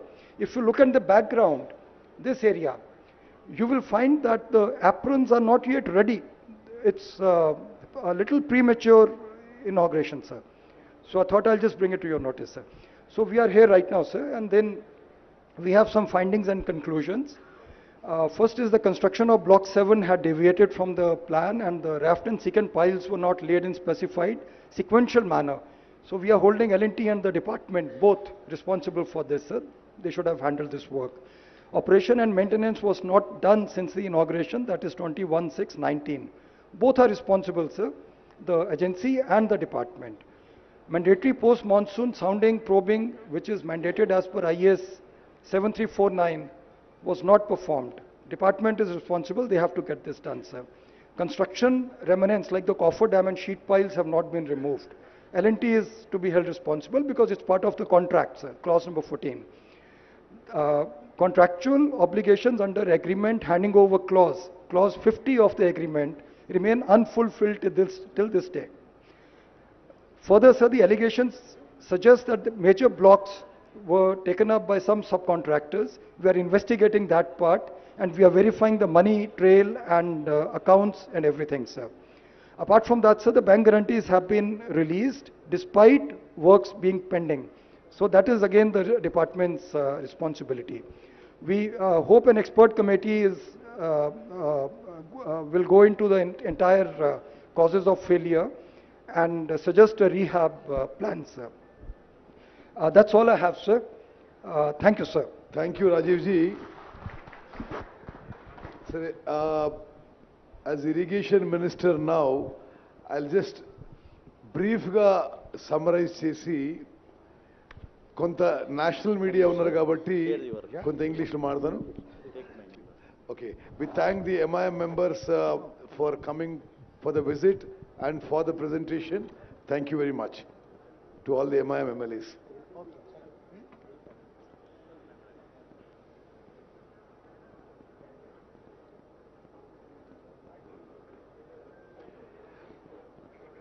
సరే, media మిత్రులకి నమస్కారం. మీరు state and national media చాలా ఎఫర్ట్తో చాలా time కేటాయించి you have you have spent your valuable time in a long travel from Hyderabad to here. We are very grateful to you. I'll just summarize in 4-5 minutes, and then my colleague from the Communist Party of India will speak and we'll try to end the thing. Possibly in post-independent India, స్వతంత్ర భారతదేశంలో ఇంత shameful incident, ఇంత పెద్ద scam, ఇంత పెద్ద స్కాండలు, ఇంత పెద్ద కుంభకోణం మరి మరొకటి ఉండకపోవచ్చు. 94,000 కోట్ల రూపాయలు ప్రజాధనం ఖర్చు పెట్టి కేవలం 90,000 ఎకరాలు కొత్త ఆయకట్టు జనరేట్ చేయడం జరిగింది. ఆ 94,000 కోట్లలో 61,000 కోట్లని మనందరినీ తాకట్టు పెట్టి, మన పిల్లల్ని తాకట్టు పెట్టి హై ఇంట్రెస్ట్ లోన్స్ తీసుకొచ్చి ఈ ప్రాజెక్టు మీద ఖర్చు పెట్టినరు. మరో 33,000 కోట్లు మన నుంచి కలెక్ట్ చేసిన ట్యాక్సెస్, పన్నులు నుంచి ఖర్చు పెట్టడం జరిగింది. అదేవిధంగా ఇంకొక ఇంపార్టెంట్ పాయింట్ ఏంటంటే, అసలు ఈ ప్రాజెక్టు మొదలుపెట్టింది కాంగ్రెస్ ప్రభుత్వం రాజశేఖర గారి హయాంలో 38,000 కోట్లతో 16 లక్షల ఎకరాలకి ఆయకట్టు.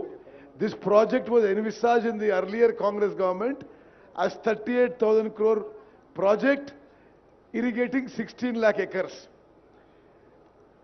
On the name of so-called re-engineering, officially the project cost is escalated to 80,000 crores for nearly the same new ayacut.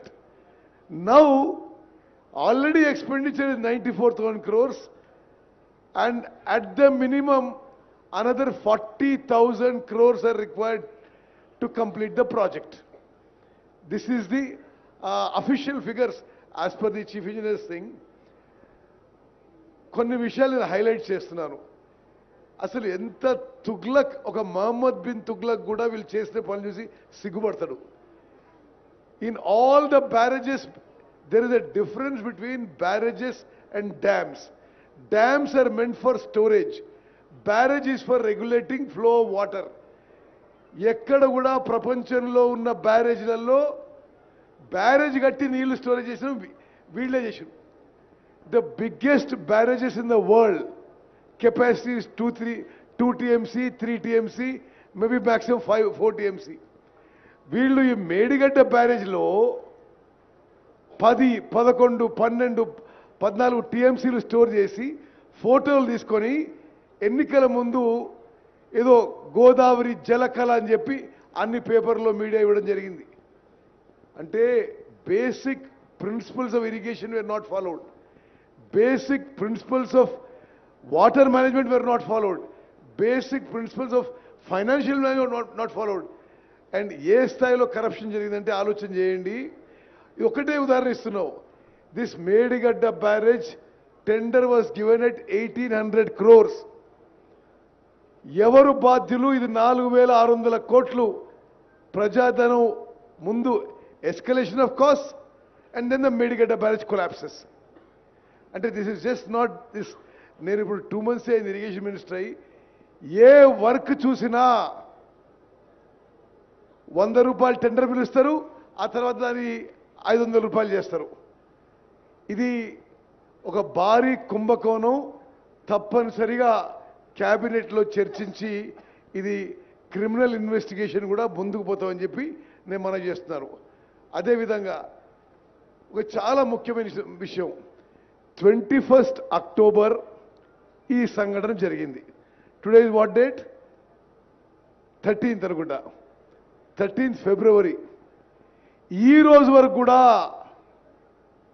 ఈ కాళేశ్వరం ప్రాజెక్టుకి చీఫ్ డిజైనర్ చీఫ్ ఇంజనీర్ అంతా తానే కట్టిన కేసీఆర్ ఒక్క మాట కూడా మాట్లాడలేదు. 21st October when it collapsed, till we were sworn in the government on 7th for 40-45 days, ఆయనే ముఖ్యమంత్రి నోరు తెరవలేదు. ఆ రోజు నుంచి ఈ రోజు కూడా ఒక్క మాట కూడా మాట్లాడకపోవడం ఇది చాలా దురదృష్టకరం. మీడియా కూడా గమనించాలని చెప్పి నేను మనం చేస్తున్నాను. అదేవిధంగా నేషనల్ డ్యామ్ సేఫ్టీ అథారిటీ ఒక constitutional body created by an act of parliament. They have given a damning indictment of the state government on design, construction, maintenance, all aspects of Medigadda Barrage, calling it a total failure of the earlier government and the earlier Irrigation Department. Memu further ga kuda National Dam Safety Authority, which is a government of India body constituted with experts on dams and created by an act of parliament, the further inquiry investigation we are going to cooperate with them. గత ప్రభుత్వం వాళ్ళు అడిగిన data కూడా ఇవ్వలేదు.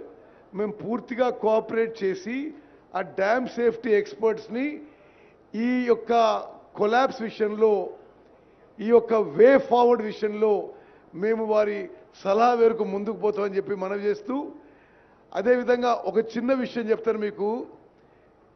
వారు ఇప్పుడు CE గారు DG vigilance గారు చెప్పిన విషయాల్లో there is no maintenance, no pre monsoon, no post monsoon, no dam safety checks done of these barrages which we have built. అంటే this is just an example of KCR's irrigation department ఆయన నడిపించినప్పుడు ఏ విధంగా నడిపించిండో. 94,000 crores spent and not even that much of irrigation kotta ayakattu kuda create cheyaledu. This is the picture across irrigation sector in all the projects they did.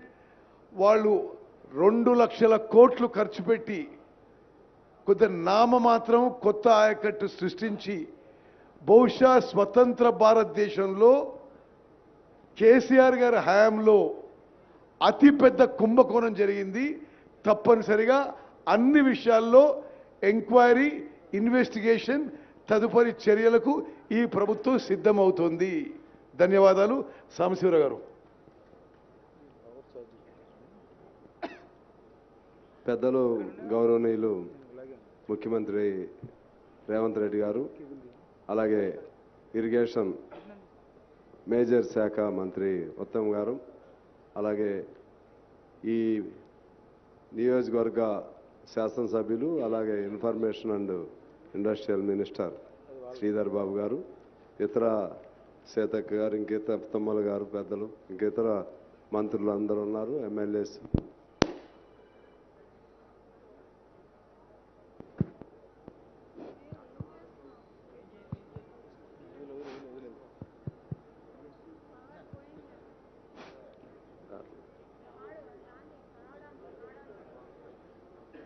KCR అక్కడ చిన్న కేసీఆర్ అన్నాడు అంటున్నా. అలాగే హాజరైనటువంటి party మిత్రులు, అలాగే ఈ ప్రాంత వాసులు అందరికీ నమస్కారం. ఇవాళ ప్రభుత్వం ముఖ్యమంత్రి గారు కానీ, ఇరిగేషన్ శాఖ మంత్రి గారు కానీ, ఇతర పెద్దలు కానీ ఈ కార్యక్రమాన్ని ఏర్పాటు చేయడం అనేది తెలంగాణ ప్రజలకు స్పష్టంగా ఈ కాళేశ్వరం ప్రాజెక్టు, దీని నిర్వహణ, దీని వెనుకున్నటువంటి నేపథ్యం మరింత స్పష్టంగా అర్థమవడానికి ఇది అవకాశం కలిగింది. ఇటువంటి కార్యక్రమాన్ని చేపట్టినందుకు వైపు అభినందన తెలియజేస్తున్నాయి. మరోవైపు ఇటువంటి బాధాకరమైనటువంటి స్థితిలో ఈ ప్రాజెక్టును చూస్తున్నందుకు విచారం కూడా ఉంది. ఇది మేడిగడ్డ ప్రాజెక్టు పగులు కాదండి, తెలంగాణ ప్రజల గుండె పగుళ్ళు, గుండె పైన పడినటువంటి కోటలు. ఎందువల్లంటే ఎంత 2016లో అగ్రిమెంట్ దాని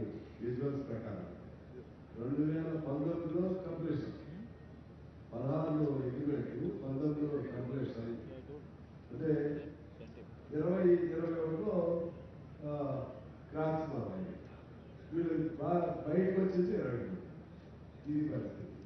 అంటే అంత ప్రాజెక్టు 3 ఏళ్లలోనే కంప్లీట్ చేయటం, మరొక 2 ఏళ్లకే పగిలిపోవటం, దీన్ని ఇంత అన్యాయంగా డిజైన్ చేసింది ఎవరు, దీన్ని నిర్మించింది ఎవరు, దీని క్వాలిటీ లేకుండా చేసింది ఎవరు, చాలాసార్లు ఏదైనా చెప్తున్నా నేను దాని లోపలికి వెళ్ళదు.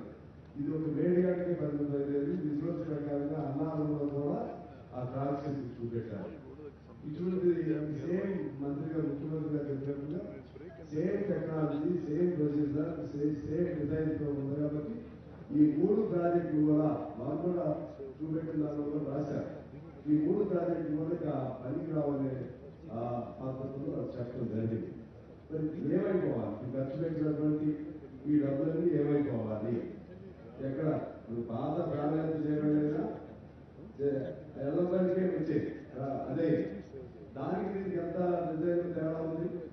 అది 2005లో రాజశేఖర రెడ్డి గారు ఉన్నప్పుడు ప్రారంభమైంది. అది 16 లక్షల ఎకరాలు బండిలోని design to irrigate the ayacut of 60 lakhs.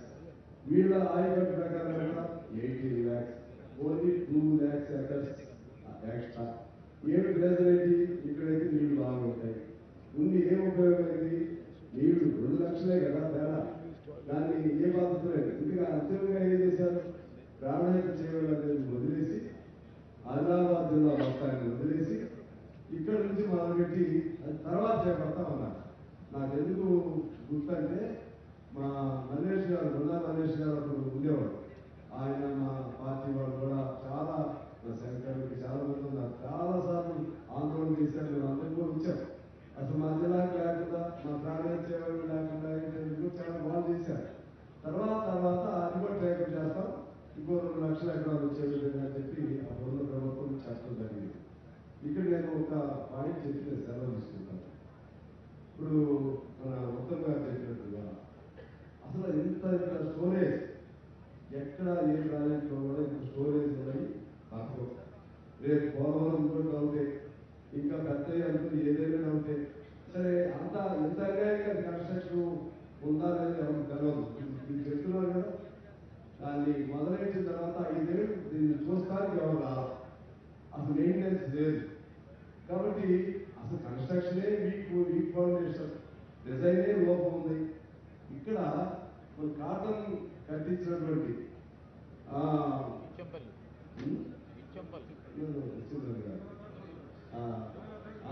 Cotton Krishna barrage Dowleswaram మట్టితో కట్టించిన ప్రాజెక్ట్ అది. మట్టితో కట్టించారు. కేవలం 2.5-3 టీఎంసీ మాత్రమే డిపాజిట్ అవుతుంది. కానీ లక్షల ఎకరాలు సాగు అవుతుంది. నాకు తెలిసి సాగర్ మన కృష్ణా దాని కింద 16-17 తుమ్మగారి బాగా 16-17 లక్షలు ఇక్కడ, ధవళేశ్వరం కింద పడి ఇంకో 16-17 లక్షలు అక్కడ. ఓన్లీ 3 టీఎంసీ దాని స్టోరేజ్ కెపాసిటీ. అంటే అది దాదాపు 1950s కట్టించినటువంటి ప్రాజెక్ట్ అని అవి నిలబడ్డాయి. ఇప్పుడు ఈ మోడర్న్ టెక్నాలజీతో కట్టించిన ఈ ప్రాజెక్టు స్థితి ఎలా?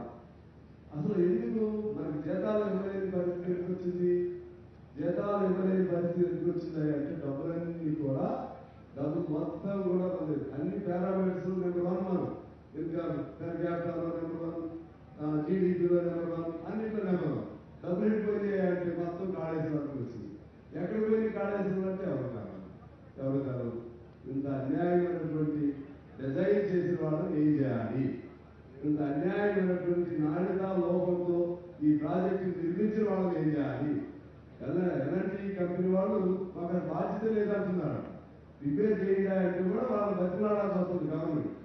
వాళ్ళని కానీ డిజైన్ చేసిన వాళ్ళందరూ కానీ జైల్లో పెట్టాల్సిన అవసరం ఉంది. ఆ డబ్బులన్నీ వెనక్కి కట్టియాల్సినటువంటి అవసరం ఉందండి. ప్రజల సొమ్ము, ప్రజలు ఈ బాకీ ఇప్పుడు తీర్థం 2024 నుంచి ప్రిన్సిపల్ అమౌంట్ ఇక్కడ కట్టాలని చెప్పి ఇందులో చూసాం.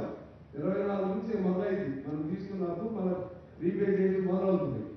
ఏమైపోతుంది తెలంగాణ ఏమవుతుంది? మనం ఇక కొత్త ప్రభుత్వం వచ్చింది, చాలా ఆశలతో ప్రజలు ఓటు వేసి గెలిపించారు. ఇవన్నీ చూపెడితే మీరేదో ఎగ్గొట్టాలి, మీరు చేసిన వాగ్దానాలు 6 గ్యారెంటీస్ ఎగ్గొట్టాలని అంటున్నారు. ఇంత అన్యాయం చేసి లక్షల వేల కోట్లు ఈ విధంగా ఈ విధంగా దాన్ని దుర్వినియోగం కాదు, పెద్ద పెద్ద ఇంకా కొత్త భాషలు చెప్పాలంటే it is the biggest scandal in the I think in the country, not world, I can't say world, in our country it might be the biggest scandal. 1 lakh అనేది ఇక ఆ గోదావరిలో పోసినా ఎదిగితే దొరికే ఒకటి ఎక్కడ పోసినా తెలవదు, ఆ డబ్బులు ఎదుగుతుంది తెలవదు. దీని మీద చాలా సీరియస్గా ప్రభుత్వం ఉండాలని నేను కోరుకుంటూ, భవిష్యత్తులో మరి ఏమవుతుందో నాకు తెలియదు. ఆ ప్రాణాయత చేయగల ఆ ఓల్డ్ డిజైన్ నుంచి తీసుకెళ్తారా ఎట్లా, లేకపోతే దీన్ని ఏమైనా రిపేర్కి అవకాశం ఉంటుందా, అదంతా ఇంజనీర్స్ ఎక్స్పర్ట్స్ సలహా తీసుకుని చేస్తామని చెప్తున్నారు. ఏదేమైనా కూడా తెలంగాణకి తీవ్ర నష్టం జరిగింది. ఇవాళ ఇక్కడికి రావడం వల్ల చాలా నేను అతన్నింటిలో వచ్చాను, కానీ ఈ పగుడు అయిన తర్వాత రాలేదు. ఇవాళ యాక్చువల్లీ నేను I have some other work, I wanted to skip this programme, but ఎందుకంటే వాళ్ళ అందరూ అనుకున్నాం ఇవాళ ఉన్నారు. If I absent, so it wrong signal, that's why I change my mind, I have attended here. Coming here just I learn so much. ఇక్కడ రావడం చాలా నాకు అవగాహన అయింది. ఖచ్చితంగా ఈ అంశాన్ని ప్రజల దృష్టికి తీసుకెళ్లడంలో మా పార్టీగా నేను నా బాధ్యత వహిస్తాను.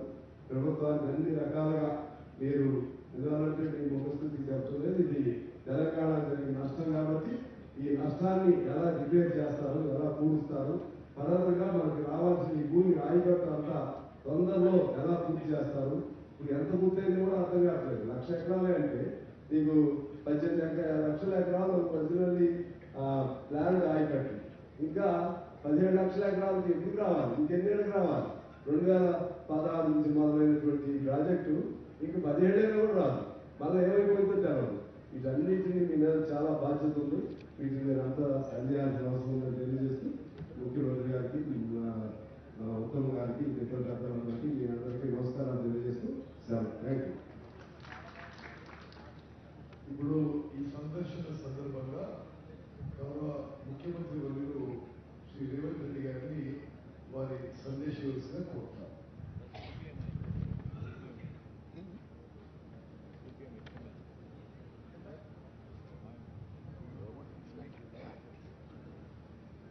మీడియా మిత్రులకు, మంత్రివర్గ సహచరులకు, శాసన మండలి సభ్యులకు, శాసన సభ్యులకు అందరికీ నమస్కారం. ఈ కార్యక్రమంలో పాల్గొన్న అధికారులకు,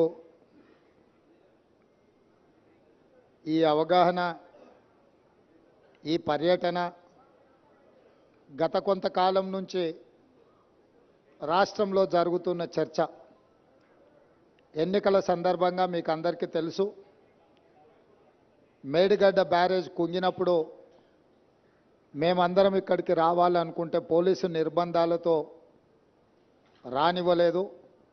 అయినా శ్రీ రాహుల్ గాంధీ గారు, నేను, మిత్రుడు శ్రీధర్ బాబు గారు ఎన్నో వ్యయ ప్రయాసాలు కోర్చి ఎన్నికల అధికారులను పట్టుబట్టి అనుమతి సాధించి మేడిగడ్డ బ్యారేజ్ సందర్శనకు ఆ రోజు మేము రావడం జరిగింది. అయితే ఆ రోజు ఎన్నికల ప్రణాళికలో భాగంగా పూర్తి స్థాయిలో ప్రాజెక్టు యొక్క కుంగుబాటు కానీ జరిగిన అవకతవకల మీద పూర్తిగా చూడడానికి సమయము సరిపోలేదు. అదేవిధంగా గత ప్రభుత్వము ఏమాత్రం ఇటువైపు ఎవరిని రానియకుండా వాళ్ళు చేసిన తప్పిదాలు, కుంగిపోయిన మేడిగడ్డ బ్యారేజ్ను ఎవరు చూడకుండా కప్పిపుచ్చి తమ తప్పిదాల నుంచి తప్పించుకోవాలనే ప్రయత్నం చేయడము, అదేవిధంగా మా ప్రభుత్వం అధికారంలోకి వచ్చిన తర్వాత నేషనల్ డ్యామ్ సేఫ్టీ అథారిటీ ఏదైనా ఇచ్చిన నివేదిక, ఈ ప్రాతిపదికన విజిలెన్స్ అండ్ ఎన్ఫోర్స్మెంట్ అని ఉత్తమ్ కుమార్ రెడ్డి గారు ఆదేశాలు ఇచ్చి జరిగిన అవకతవకల మీద విచారణ చేపట్టి ప్రాథమికంగా ఒక నివేదికను ఇవ్వమని చెప్పడంతో వారు నివేదికను రాష్ట్ర ప్రభుత్వానికి ఇవ్వడం జరిగింది. ఆ నివేదికలో ప్రాజెక్టుల యొక్క డిజైన్స్లో లోపము, ప్రాజెక్టుల యొక్క నిర్మాణంలో లోపము, ప్రాజెక్టుల యొక్క నిర్వహణలో లోపము, ప్రాజెక్టుల యొక్క అంచనా. ఒక్క మేడిగడ్డ విషయానికి వస్తే 1800 చిల్లర కోట్లతో మొదలుపెట్టి 4000కు పైగా కోట్లకు పెంచి అంచనాలను పెంచి పాల్పడిన అవినీతి. ఇదే కాకుండా ఈ మధ్యకాలంలో పత్రికలలో చూస్తున్నాం, కాగ్ నివేదిక ఇచ్చింది, పెద్ద ఎత్తున కాళేశ్వరం ప్రాజెక్టులో అవినీతి జరిగింది, 1000 కోట్ల రూపాయల దోపిడీ పాల్పడ్డారు అని చెప్పి ప్రతిపక్ష పార్టీలుగా మేము చేసిన ఆరోపణ కాదు, కాగ్ ఇచ్చిన నివేదిక, విజిలెన్స్ అండ్ ఎన్ఫోర్స్మెంట్ ఇచ్చిన నివేదిక. వీటి నేపథ్యంలో శాసనసభ బడ్జెట్ సమావేశంలో శ్వేతపత్రం సాగునీటి ప్రాజెక్టుల మీద విడుదల చేయడమే కాకుండా జరిగిన అవినీతి మీద పూర్తి స్థాయిలో చర్చ చేపట్టాలి అని చెప్పి ఉత్తమ్ కుమార్ రెడ్డి గారు ప్రభుత్వం దృష్టికి తీసుకొస్తే ప్రభుత్వం కూడా ఆమోదించి ఈ బడ్జెట్ సమావేశాలలో ఆ చర్చకు మేము మొదలు పెడదాం అనుకున్నాం.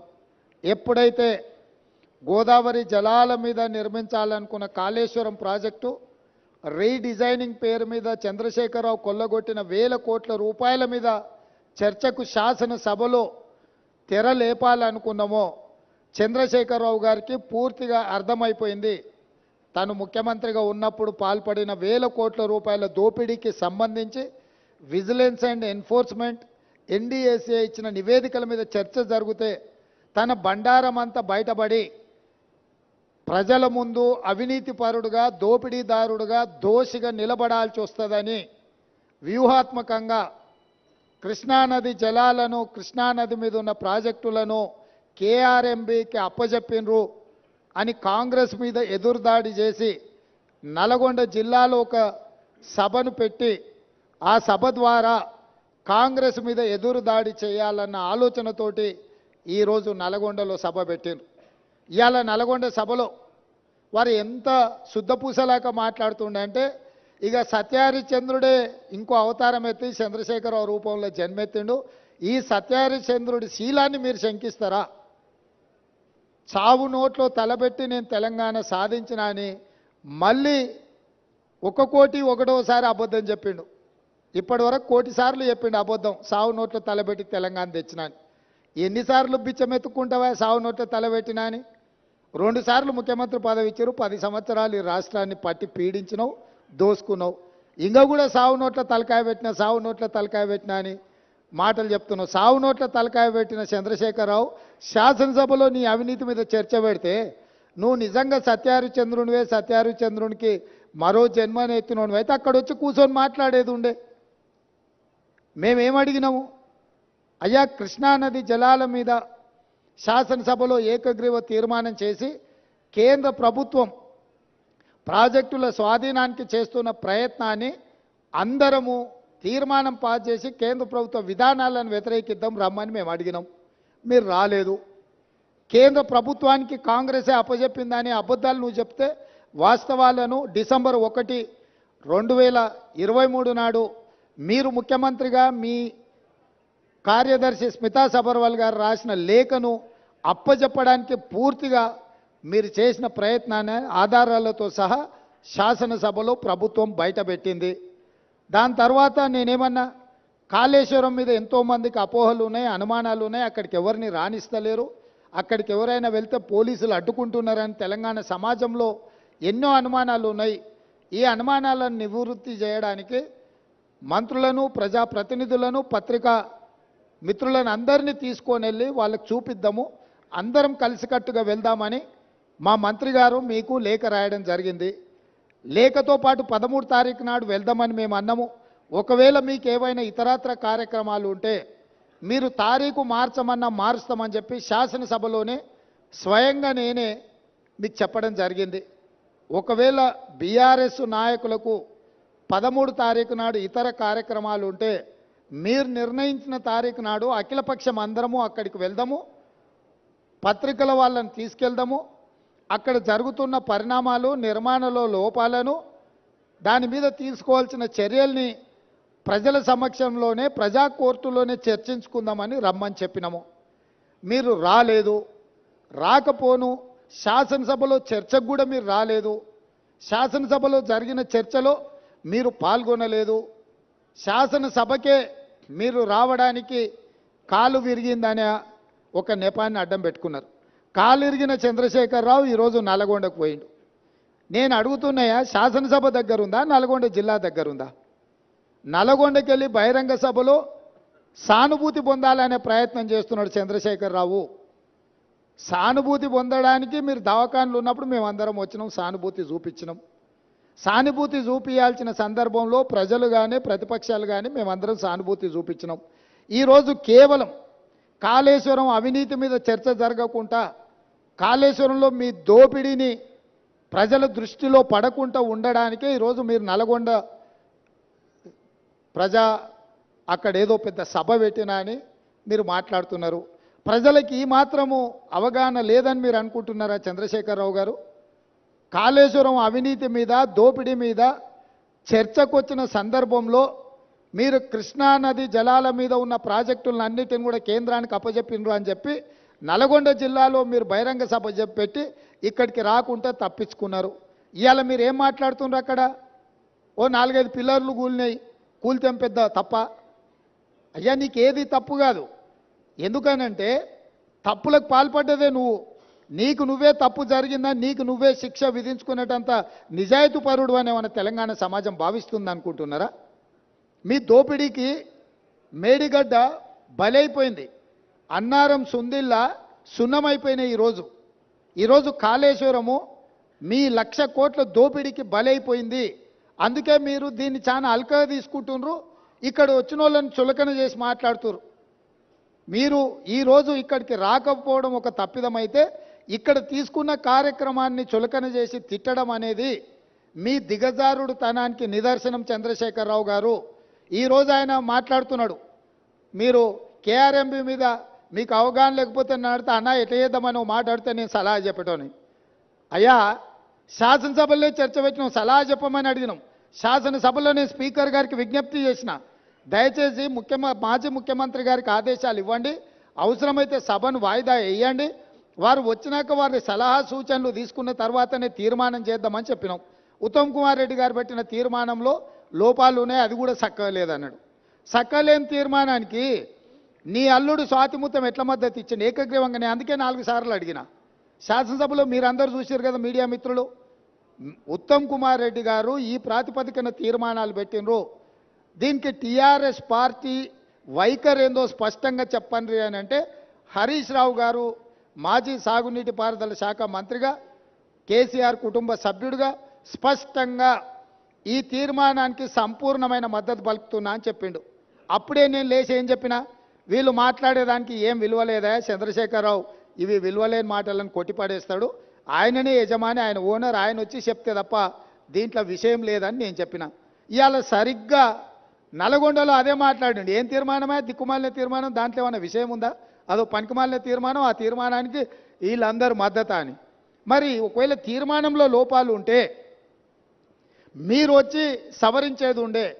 లేదు, మీ ప్రతినిధిగా మాట్లాడిన హరీష్ రావు గారు ఇది తప్పు, ఈ తీర్మానంలో లోపాలు ఉన్నాయి, దీన్ని సవరిస్తున్నామని తీర్మానం సవరించి ప్రతిపాదించేది ఉండే.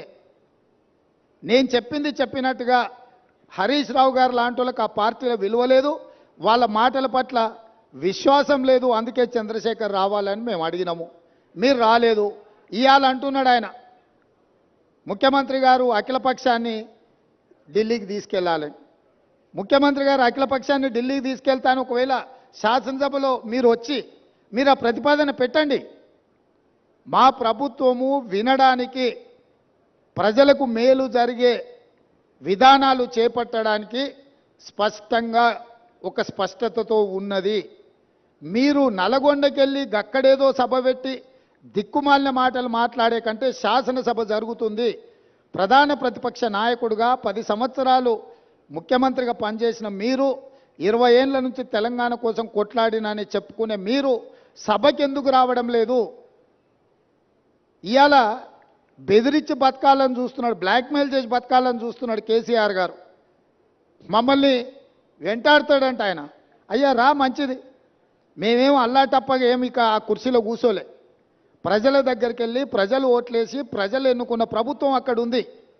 నీలాక ఉద్యమ ముసుగులో మంది పిల్లలను చంపి మేము కుర్చీ ఎక్కలేదు, చచ్చిపోయిన కుటుంబాలను ఆదుకుంటూ మేము ఇవాళ ప్రభుత్వాన్ని ఏర్పాటు చేసినాము. ఏర్పాటు చేసిన ప్రభుత్వంలో మేము ప్రజలకు అవసరమైన నిర్ణయాలు తీసుకుంటున్నాము. నిజంగానే నేను చంద్రశేఖరరావు గారిని సూటిగా అడుగుతున్నా, మీరు ఈ లోపాలలో కాళేశ్వరంలో జరిగిన అవినీతిలో మీకు భాగస్వామ్యం లేకపోతే మీరు ఎందుకు భయపడుతున్నారు? కాళేశ్వరం రావడానికి మీరెందుకు చర్చకు రావడం లేదు?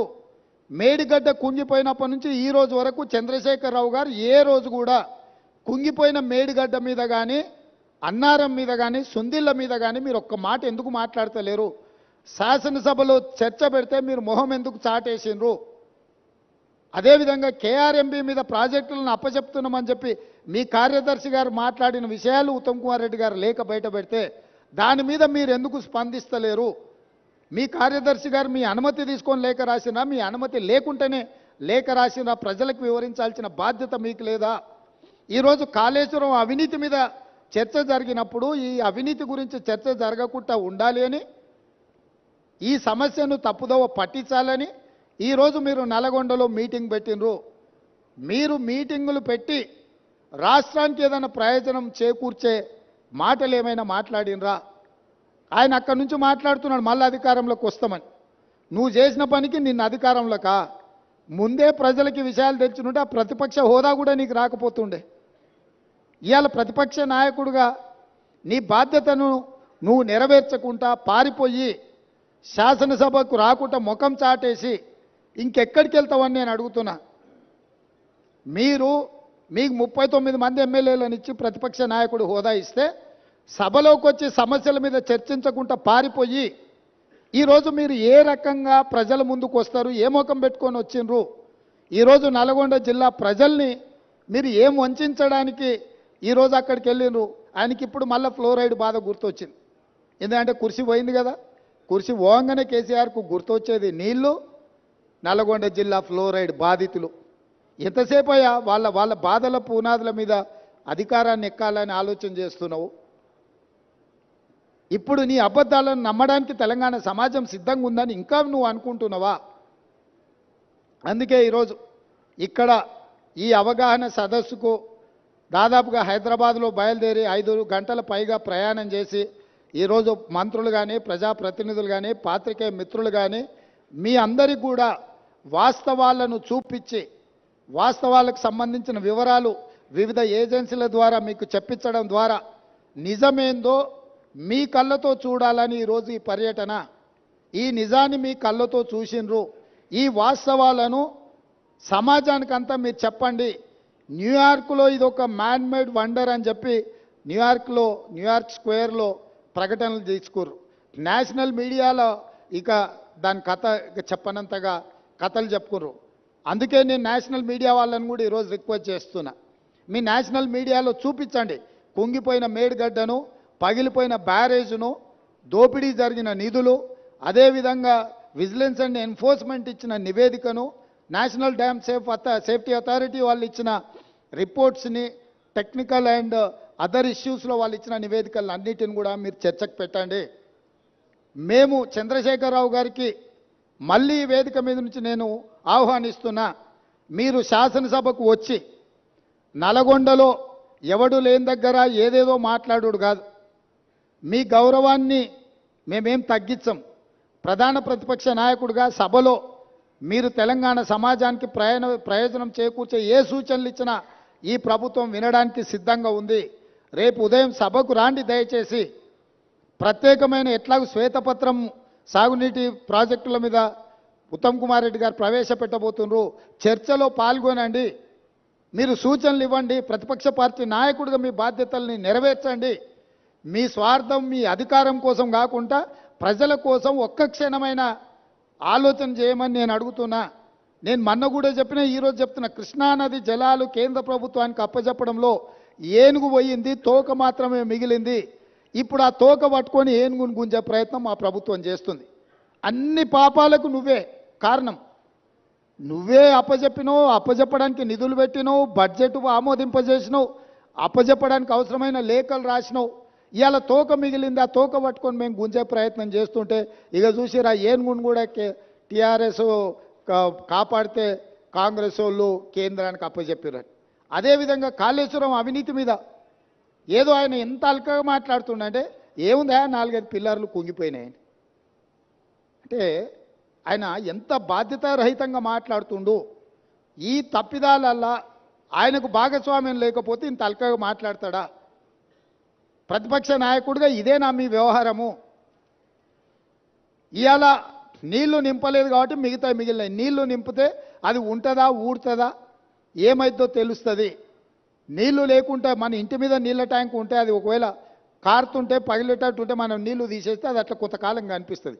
నీళ్లు నింపితే 2 రోజులకు అది కూలిపోతుంది. సేమ్ ఈరోజు మేడిగడ్డ బ్యారేజ్ కానీ సుందిళ్ళ కానీ అన్నారంలో నీళ్లు నింపలేదు. నీళ్లు నింపితే పెను ప్రమాదం పొంచి ఉన్నది. నీళ్లు నింపినామంటే అంత కొట్టుకపోతుంది. ఈరోజు నీళ్లు లేకుంటే ఎండబెట్టినాం కాబట్టి అది అట్లా నిలబడి ఉన్నది. అది ఏ క్షణమైనా కుప్పగూలడానికి సిద్ధంగా ఉంది. మీరే కళ్ళతో చూసిండ్రు. మేడిగడ్డ బ్యారేజు 1.5 మీటర్ దాదాపుగా 5 ఫీట్లు భూమిలోకి కుంగిపోయింది. ఇది మేం చెప్పడం లేదు, సాంకేతిక నిపుణులు చెప్తున్నారు. కళ్ళకు కట్టినట్టుగా పగుళ్ళు కనిపిస్తున్నాయి. కాంక్రీట్ స్ట్రక్చర్సు అంత వర్టికల్గా క్రాక్స్ వచ్చి ఉంటే దాని ఒక చిన్న సంఘటన కింద ముఖ్యమంత్రి గారు మాజీ ముఖ్యమంత్రి గారు మాట్లాడుతున్నారు అని అంటే అసలు చంద్రశేఖరరావు గారి ఆలోచన చేసిన తప్పిదాలను కప్పిపుచ్చుకోవడానికి చేస్తున్న ప్రయత్నము ఈరోజు తెలంగాణ సమాజం అంతా గమనించాల్సిన అవసరం ఉన్నది. అందుకే చంద్రశేఖరరావు గారు దయచేసి రేపటి శాసనసభ సమావేశాలకు మీరు హాజరు కండి. శాసనసభ సమావేశాలలో బడ్జెట్తో పాటు సాగునీటి పారుదల శాఖ మంత్రి ఉత్తమ్ కుమార్ రెడ్డి గారు ప్రవేశపెట్టే శ్వేతపత్రము సాగునీటి ప్రాజెక్టుల మీద మీరు చర్చలో పాల్గొనండి. మీరు ఆ చర్చలో శాసనసభలో మీ అనుభవాన్నంతా రంగరించి కృష్ణానది జలాల మీద నిర్మించిన ప్రాజెక్టులను ఏ విధంగా మనం కాపాడుకోవాలి, కేంద్ర ప్రభుత్వం కొట్లాడాలనో మీ అనుభవాన్నంతా ఉపయోగించి సూచనలు ఇవ్వండి. అదేవిధంగా 1000 కోట్ల దోపిడీ జరిగిన కాళేశ్వరం ప్రాజెక్టులు ఈరోజు ఎల్ఎన్టీ సంస్థను బ్లాక్ లిస్టు చేయాలనా వద్దా? ఎల్ఎన్టీ సంస్థ నిర్మాణం చేయకుంటేనే పూర్తయినట్టు సర్టిఫికెట్ పొందడాన్ని సర్టిఫికెట్ ఇచ్చిన అధికారులను శిక్షించాలనా లేదా? మీ వైఖరి ఏంది? కాళేశ్వరం ప్రాజెక్టు మీద జరిగిన అవకతవకల మీద నీ పార్టీ వైఖరి, మాజీ ముఖ్యమంత్రిగా సాగునీటి పారుదల శాఖ మంత్రిగా మీది హరీష్ రావు గారి వైఖరి శాసనసభ ద్వారా తెలంగాణ సమాజానికి దేశ ప్రజలకు చెప్పాల్సిన బాధ్యత మీ మీద ఉన్నది. ఈరోజు మీరు నల్గొండలో మాట్లాడిన మాటలు చూస్తే నాకు కాలు ఇరిగిపోయినా చేత కాకపోయినా నేను సభకు వచ్చినా మీకోసం వచ్చినా అని అంటున్నావు. నువ్వు వాళ్ళ కోసం ఎన్నడూ రాలే. వాళ్ళ కోసం వచ్చే లక్షణమే నీకు లేదు. ఎందుకంటే ఎంతోమంది పిల్లలు చచ్చిపోతే, ఎంతోమంది ఆత్మహత్యలు చేసుకుంటే, ఎంతోమంది గొప్ప వ్యక్తులు చనిపోతే కూడా చూడని వ్యక్తివి నువ్వు. ఈరోజు నీ కుర్సీ పోయింది కాబట్టి ఆ కుర్సీని ఎత్తుక్కుంటా మళ్ళీ నల్గొండకి వెళ్ళావు. ఎందుకంటే ఖమ్మము, నల్గొండ, మహబూబ్నగర్లో 36 సీట్లు ఉన్నాయి. ఖమ్మంలో 10, నల్గొండలో 12, మహబూబ్నగర్లో 14. ఖమ్మంలో 1 సీటు గెలిచాడు, నల్గొండ 1 సీటు గెలిచాడు, మహబూబ్నగర్లో 2 సీట్లు గెలిచాడు. 36 సీట్లల్లో ఈ మొనగానికి వచ్చినాయి 4 సీట్లు. రేపు పార్లమెంట్లో పూర్తిగా కాంగ్రెస్ పార్టీ గెలవడానికి అవకాశం ఉంది కాబట్టి ఏదో రకంగా సానుభూతి పొందైనా నాకు కాలు లేదు, నేను అవుటివాడిని, నేను నడవలేకపోతున్నా అని అడుక్కోవడానికి, ఓట్లు అడుక్కోవడానికి వేసిన ఎత్తుగడ. ఈరోజు నువ్వు నల్గొండ జిల్లాకు నీ పట్ల సానుభూతి చూపించారు చంద్రశేఖరరావు. ఎందుకనంటే నువ్వు పచ్చిగా పట్టుబడ్డావు అవినీతి పరుడుగా. ఈ తెలంగాణను దోసుకున్నావు కాబట్టి నిన్న కుర్చీలకి వెళ్ళి దించిండ్రు. దించి 60 రోజులు కూడా కాలేదు, అప్పుడే అడుక్కునే పని మొదలుపెట్టిన అవతారం మార్చి. ఇప్పుడు ఎక్స్ట్రా ఏమొచ్చిందంటే వీల్ చైర్ వచ్చింది. ఒకప్పుడేమో మంచంలో వండుకున్నాడు నిజాం హాస్పిటల్లో, దాంతో సానుభూతి పొందిండు. ఆ కథ 10 ఏళ్ళు అక్కడికి వచ్చింది ఆయనకు. ఇప్పుడు ఆ కథ పోయింది కాబట్టి వీల్ చైర్కి వచ్చిండు. నల్గొండకు పోగలిగినోనివి ఇక పక్కలున్న కూతవేటి దూరంలో ఉన్న శాసనసభకు రాలేవా? ఎందుకు వస్తలేవు? బండారం బయటపడుతుందనా? లేకపోతే పచ్చిగా పట్టుబడి నీ దోపిడీ ప్రజలకంత అర్థమవుతుందనా? ఆయన ఏదో మమ్మల్ని భయపెట్టాలని చూస్తుండు. భయపడనని ప్రగల్భాలు వాడుతూ భయపడకు, రా సభకు రా. ఎవరొద్దంటారు నిన్ను? సభలో వచ్చి మాట్లాడు. నేను స్పీకర్ గారికి విజ్ఞప్తి చేసిన, చంద్రశేఖరరావు గారు వస్తే ఎంతసేపు మాట్లాడతాడో అధ్యక్ష, మీరు మైక్ ఇవ్వండి, వారి అనుభవం అంతా ఉపయోగించి ఏం మాట్లాడతారో మాట్లాడండి. మేము కూడా విజ్ఞప్తి చేసినాం స్పీకర్ గారికి. స్పీకర్ గారు కూడా మీకు స్వేచ్ఛగా మీ పార్టీకి మైక్ ఇస్తున్నాడు, ఎక్కడ మీ మైక్ కూడా కట్ చేయలేదు. కాబట్టి ఈరోజు ఈ కాళేశ్వరం యొక్క అవినీతి మీద ఇంతమంది పర్యటన ఉంది కాబట్టి ఈ అవినీతి మీద చర్చ జరగకుండా ఉండడానికి నల్గొండలో కేసీఆర్ గారు సభ ఏర్పాటు చేసుకున్నారు. నల్గొండ జిల్లాలో మనుషులు దొరక్కపోతే పాత ఉమ్మడి మహబూబ్నగర్ జిల్లాలో కల్వకుర్తి నుంచి బస్సులు పెట్టి జనాలను దొలకపోయారా? బస్సులు 100 ఉన్నాయి, మంది 10 మంది ఊరు. నీ ఏషం అట్లుంది చంద్రశేఖరరావు.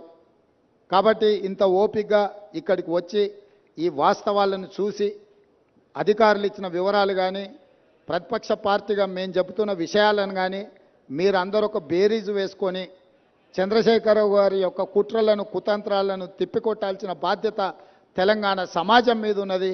కవులు, కళాకారులు, మేధావులు అందరూ కూడా కాళేశ్వరానికి రండి. ఒకప్పుడు కాళేశ్వరం ప్రాజెక్టు కట్టినప్పుడు ప్రారంభోత్సవానికి జగన్మోహన్ రెడ్డి గారిని పిలిచిండ్రు, ఫడ్నవీస్ గారిని పిలిచిండ్రు, గ్రామాల నుంచి బస్సులు పెట్టి వేలాది మందిని తరలించండి ఇక్కడికి. మరి ఇవాళ అదే కాళేశ్వరం చూడడానికి ప్రతిపక్షాలను తెస్తే ఒక్క టీఆర్ఎస్ ఆయన కూడా పత్తకలేడు. మీరు అద్భుతం కట్టినప్పుడు ఈ అద్భుతాన్ని చెప్పుకోవడానికి మీకు మంచి అవకాశం కదా. ఈ అద్భుతాన్ని చూడడానికి చూపించడానికి మీరు రావచ్చు కదా. మర్చిపోయినా, కరెక్టే. పొద్దున వచ్చేటప్పుడు చెప్పినాం, అయ్యా మీకు ఏదైనా ఇబ్బంది ఉంటే హెలికాప్టర్ కూడా ఉన్నది, దాంట్లో రాని, మేము బై రోడ్ పోతున్నాం, మీకోసం హెలికాప్టర్ సిద్ధంగా పెట్టినామని. ఆయన ఇప్పుడు చెప్తున్నాం మేము కూడా పోతాం తర్వాత అని. ఏడుకోతావా? కాళేశ్వరం కాదు, కాశీకి పోవాలి నువ్వు. ఇంకా బిచ్చం ఎత్తుకోవడానికి ఇంకా నీకు మిగిలింది అది ఒకటే. కాశీకి పోయి సన్యాసం పుచ్చుకోవాల్సిందే చంద్రశేఖరరావు నువ్వు. సరే, ఇక ఆయన చీకటి మిత్రుడు. బీజేపీ వాళ్ళు కూడా ఎవరు రాలే ఇప్పటివరకు. కేసీఆర్ అవినీతి మీద గొప్ప గొప్ప మాటలు మాట్లాడిన కిషన్ రెడ్డి గారు వాళ్ళ ఎమ్మెల్యేలు రాకుండా అడ్డుకున్నాడు. మీరు పొత్తు పెట్టుకుంటే పొత్తు పెట్టుకోండి, ఎవరో అన్నారు. ఎన్ని రోజులు చీకట్లో పొత్తు పెట్టుకుంటారు? రాబోయే పార్లమెంట్ ఎన్నికలలో మీ పొత్తు సంగతి ప్రజలకు ఎట్లాగో చెప్పాల్సే వస్తుంది. ఈరోజు ఎంతసేపు ఉన్నా జ్యుడిషియల్ ఎంక్వైరీ వద్దు, మా చేతికి రాని. ఎందుకంటే మీ చేతికి ఇస్తే మీరు వాళ్ళు కలిసి కూర్చొని మాట్లాడుకుంటారు చీకట్లో. బీజేపీ వాళ్ళు వస్తారని మేము ఆశించినాం. ఎందుకంటే ఇంతకాలం కేసీఆర్ అవినీతి మీద సిబిఐ కేసులు అప్పచెప్పారు, కేసీఆర్ అవినీతిని తేల్చాలి అని అన్నారు. మరి కేసీఆర్ అవినీతిని తేల్చే అవకాశం వస్తే బీజేపీ ఎమ్మెల్యేలు ఎందుకు రాలేదు? సిపిఐ వచ్చింది, ఎంఐఎం వచ్చింది, బీజేపీ వాళ్ళు ఎందుకు రాలే? ఇవాళ రానోళ్ళు ఇద్దరే, బీఆర్ఎస్, బీజేపీ. మీ ఇద్దరు వైఖరి ఒకటేనా? మీరిద్దరు ఒకే రకంగా ఆలోచన చేస్తురా? మీరిద్దరు కలిసే ఈ విషయంలో ఒకే రకమైన విధానంతో ఉన్నారా? ఈరోజు బీజేపీ ఇది ప్రభుత్వ అధికారిక కార్యక్రమం, శాసనసభలో స్పీకర్ అనుమతితో ఏర్పాటు చేసిన కార్యక్రమం. ఇది కాంగ్రెస్ పార్టీ కార్యక్రమం కాదు. మాతో భిన్నాభిప్రాయాలు ఉండేవాళ్ళు కూడా ఇక్కడికి రావచ్చు. మా అభిప్రాయాలతో ఏకీభవించే వాళ్ళనే పిలవలే మేము. మా అభిప్రాయాలతో విభేదించే వాళ్ళని కూడా వాస్తవాలను చూడడానికి ఈరోజు ఇక్కడికి ఆహ్వానించినాము. కాబట్టి ఇప్పటికైనా బీజేపీ తమ వైఖరిని స్పష్టం చేయాలి. మీరు చంద్రశేఖరరావు గారి అవినీతిని కాపాడడానికి ఏమైనా ప్రయత్నం చేస్తారా? లేకపోతే చంద్రశేఖరరావును శాసనసభలో నిలదీసి జరిగిన అవినీతి మీద చర్యలు తీసుకోవడానికి రాష్ట్ర ప్రభుత్వానికి సహకరిస్తారా? మీ వైఖరి కూడా స్పష్టంగా చెప్పాల్సిందిగా బీజేపీని మేము డిమాండ్ చేస్తున్నాం.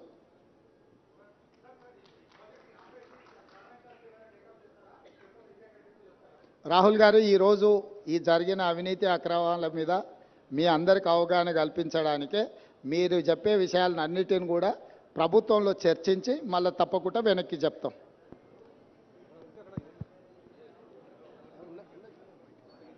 మైకే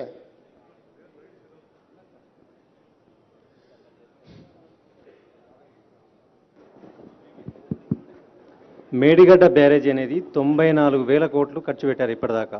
అయితే మీరు 3,000 కోట్లతో ఖర్చు పెట్టిన ఒక మేడిగడ్డకు మాత్రమే పరిమితమయ్యారు. మొత్తం కలిపి కాళేశ్వరం కుంభకోణం 94,000 కోట్లకు సంబంధించింది. అయితే పక్కన ఉన్న Kannepalli pump house, Annaram pump హౌజులు పోయిన సంవత్సరం మునిగిపోయినాయి 2022లో. అయితే అవి మొత్తం కలిపి దాదాపు 15,000 కోట్లు. కేవలం 3,000 కోట్ల దాని మీద కాన్సన్ట్రేషన్ చేశారు. 15,000 కోట్లు మీ పక్కనే ఉన్నాయి. దాని మీద ఎందుకు దృష్టి సారిస్తలేరు? మీరు ఇప్పుడు మేము పర్యటనకి ఇది ఒకటే వచ్చిన విచారణలో మీరు చెప్పేటు అన్ని విషయాలు ఉన్నాయి. కాబట్టి దీంట్లో ఒక మేడిగడ్డకే పరిమితమైన విచారణ కాదు. మేడిగడ్డ, అన్నారం వీటికి సంబంధించిందో 3 బ్యారేజ్లను కూడా కేంద్ర ప్రభుత్వం చట్టం ద్వారా ఏర్పాటు చేసిన ఎన్డీఎస్ఏకు లెటర్ రాసి వీటన్నిటిని కూడా పరిశీలించి నివేదిక ఇవ్వమని మేము లేఖ రాయడం జరుగుతుంది. ఈ ప్రభుత్వం ఎక్కడ తప్పిదాలు జరిగినా కూడా అన్ని తప్పిదాల మీద చర్య తీసుకోవడానికి సిద్ధంగా ఉంది. సార్ ఇప్పుడు ఒకవైపు ఒకవైపు విచారణ చేస్తామని చెప్తున్నారు, సిట్టింగ్ జడ్జితో విచారణ అన్నారు. హైకోర్టు జడ్జి మీకు సిట్టింగ్ జడ్జిని ఇవ్వలేము, రిటైర్డ్ జడ్జితో విచారణ చేస్తామన్నారు. ఆ విచారణ ఎప్పుడు కొనసాగుతుంది? ఉత్తమ్ గారి ఇంతకుముందు ఒక క్రిమినల్ ప్రాసిక్యూషన్ కూడా చేస్తామన్నారు. రెండో విషయం భాషకు సంబంధించినటువంటి విషయం, మీరు మొన్న మాట్లాడినటువంటి దానికి బీఆర్ఎస్ వాళ్ళంతా అభ్యంతరం చెప్పారు. ఇవాళ కేసీఆర్ కూడా సన్నాసులు దద్దమ్మలు అనే భాషను ఎత్తుకున్నారు, దాన్ని ఎట్లా చూస్తారు? ఇప్పుడు భాష మీద మనం ఎంత తక్కువ మాట్లాడుకుంటే అంత మంచిది. ఎందుకంటే చంద్రశేఖరరావు గారి వ్యవహారం మీకు అందరికీ తెలుసు. ఇప్పుడు ఆయన సందర్భాన్ని తప్పుదోవ పట్టించడానికి ఏదో ప్రయత్నాలు చేస్తుండు. మేము అటు ఇటు దారి తప్పదలుచుకోలేదు. కాళేశ్వరంలో జరిగిన అవినీతిని నిగ్గుదేల్చడానికి ప్రభుత్వం కట్టుబడి ఉన్నది. దాని మీద మాత్రమే ఫోకస్ పెడతాం. డెఫినెట్గా శాసనసభ సమావేశాలలో చర్చ జరిగిన తర్వాత ముగిసిన ఎంబడే మిగతా కార్యాచరణ చేపడుతుంది ప్రభుత్వం.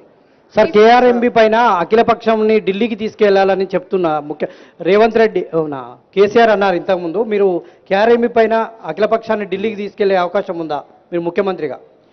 చంద్రశేఖరరావు గారిని సభలో వచ్చి మాట్లాడమని వారికి విజ్ఞప్తి చేస్తున్నాం.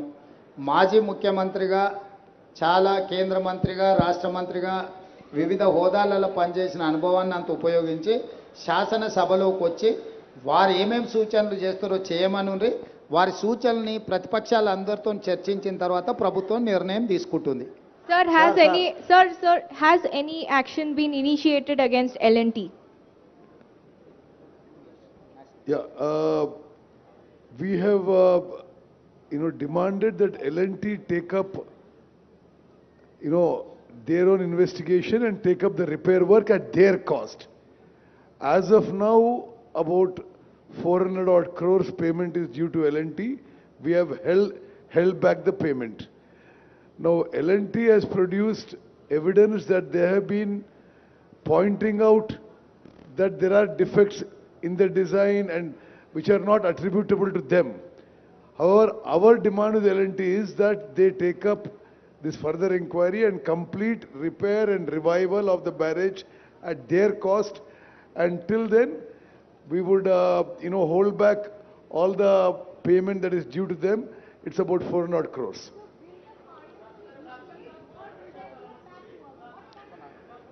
See, at this stage, I cannot comment on this. Like the Chief Minister has said, the National Dam Safety Authority, which is a constitutional body, is being given the task of identifying the fault and the way forward. Sir మీ ముందు 4 months దాదాపు 3 months ఉంది. ఇంకా నివేదిక రావాలి. మీరు శాసనసభలో దీనికి సంబంధించినటువంటి ఎటువంటి విచారణ చేస్తారో తెలియాలి. 3 నెలలు గడిస్తే వర్షాకాలం వస్తుంది. ప్రాజెక్టు మరి ఆ లోపు అసలు ఏమి నిర్ణయం తీసుకుంటారు? అసలు ఈ వానాకాలం కాళేశ్వరం నీళ్లు తెలంగాణ ప్రజలకు మీరు పరిచయం చేసుకోండి. నేను లెనిన్ సార్, TV5 వరంగల్. సరే, ఒకటి మిత్రమా, ఇది అక్టోబర్ 21 ఈ సంఘటన జరిగింది. డిసెంబర్ 7 వరకు, డిసెంబర్ 7 మేము ప్రమాణ స్వీకారం చేసే వరకు కేసీఆర్ ముఖ్యమంత్రి. మేము ప్రమాణ స్వీకారం చేసి 2 నెలలు అయింది. ఈ 2 నెలల్లో దీని విషయంలో ఎంక్వైరీ, ఇన్వెస్టిగేషన్ ముందుకు తీసుకుపోయినాం. అదేవిధంగా నేషనల్ డ్యామ్ సేఫ్టీ అథారిటీకి ఈ విషయం అప్పచెప్పినాం. అట్ దిస్ స్టేజ్ ఆ యొక్క బ్యారేజీల యొక్క విషయంలో ద వే ఫార్వర్డ్ అది మేము ఇప్పుడు నేషనల్ డ్యామ్ సేఫ్టీ అథారిటీ యొక్క అడ్వైస్ మీద పోబోతున్నారని చెప్పి ఆన్ రికార్డ్ మీకు తెలియజేస్తాం.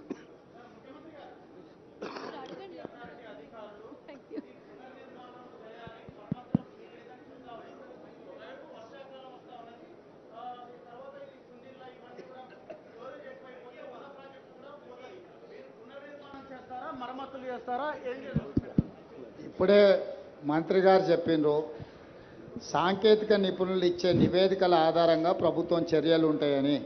మీరే చెప్తున్నారు ఆ సాంకేతిక నిపుణులు ఇది పనికిరాదు, కొత్తది నిర్మించాలని చెప్పినని మీరే అంటున్నారు.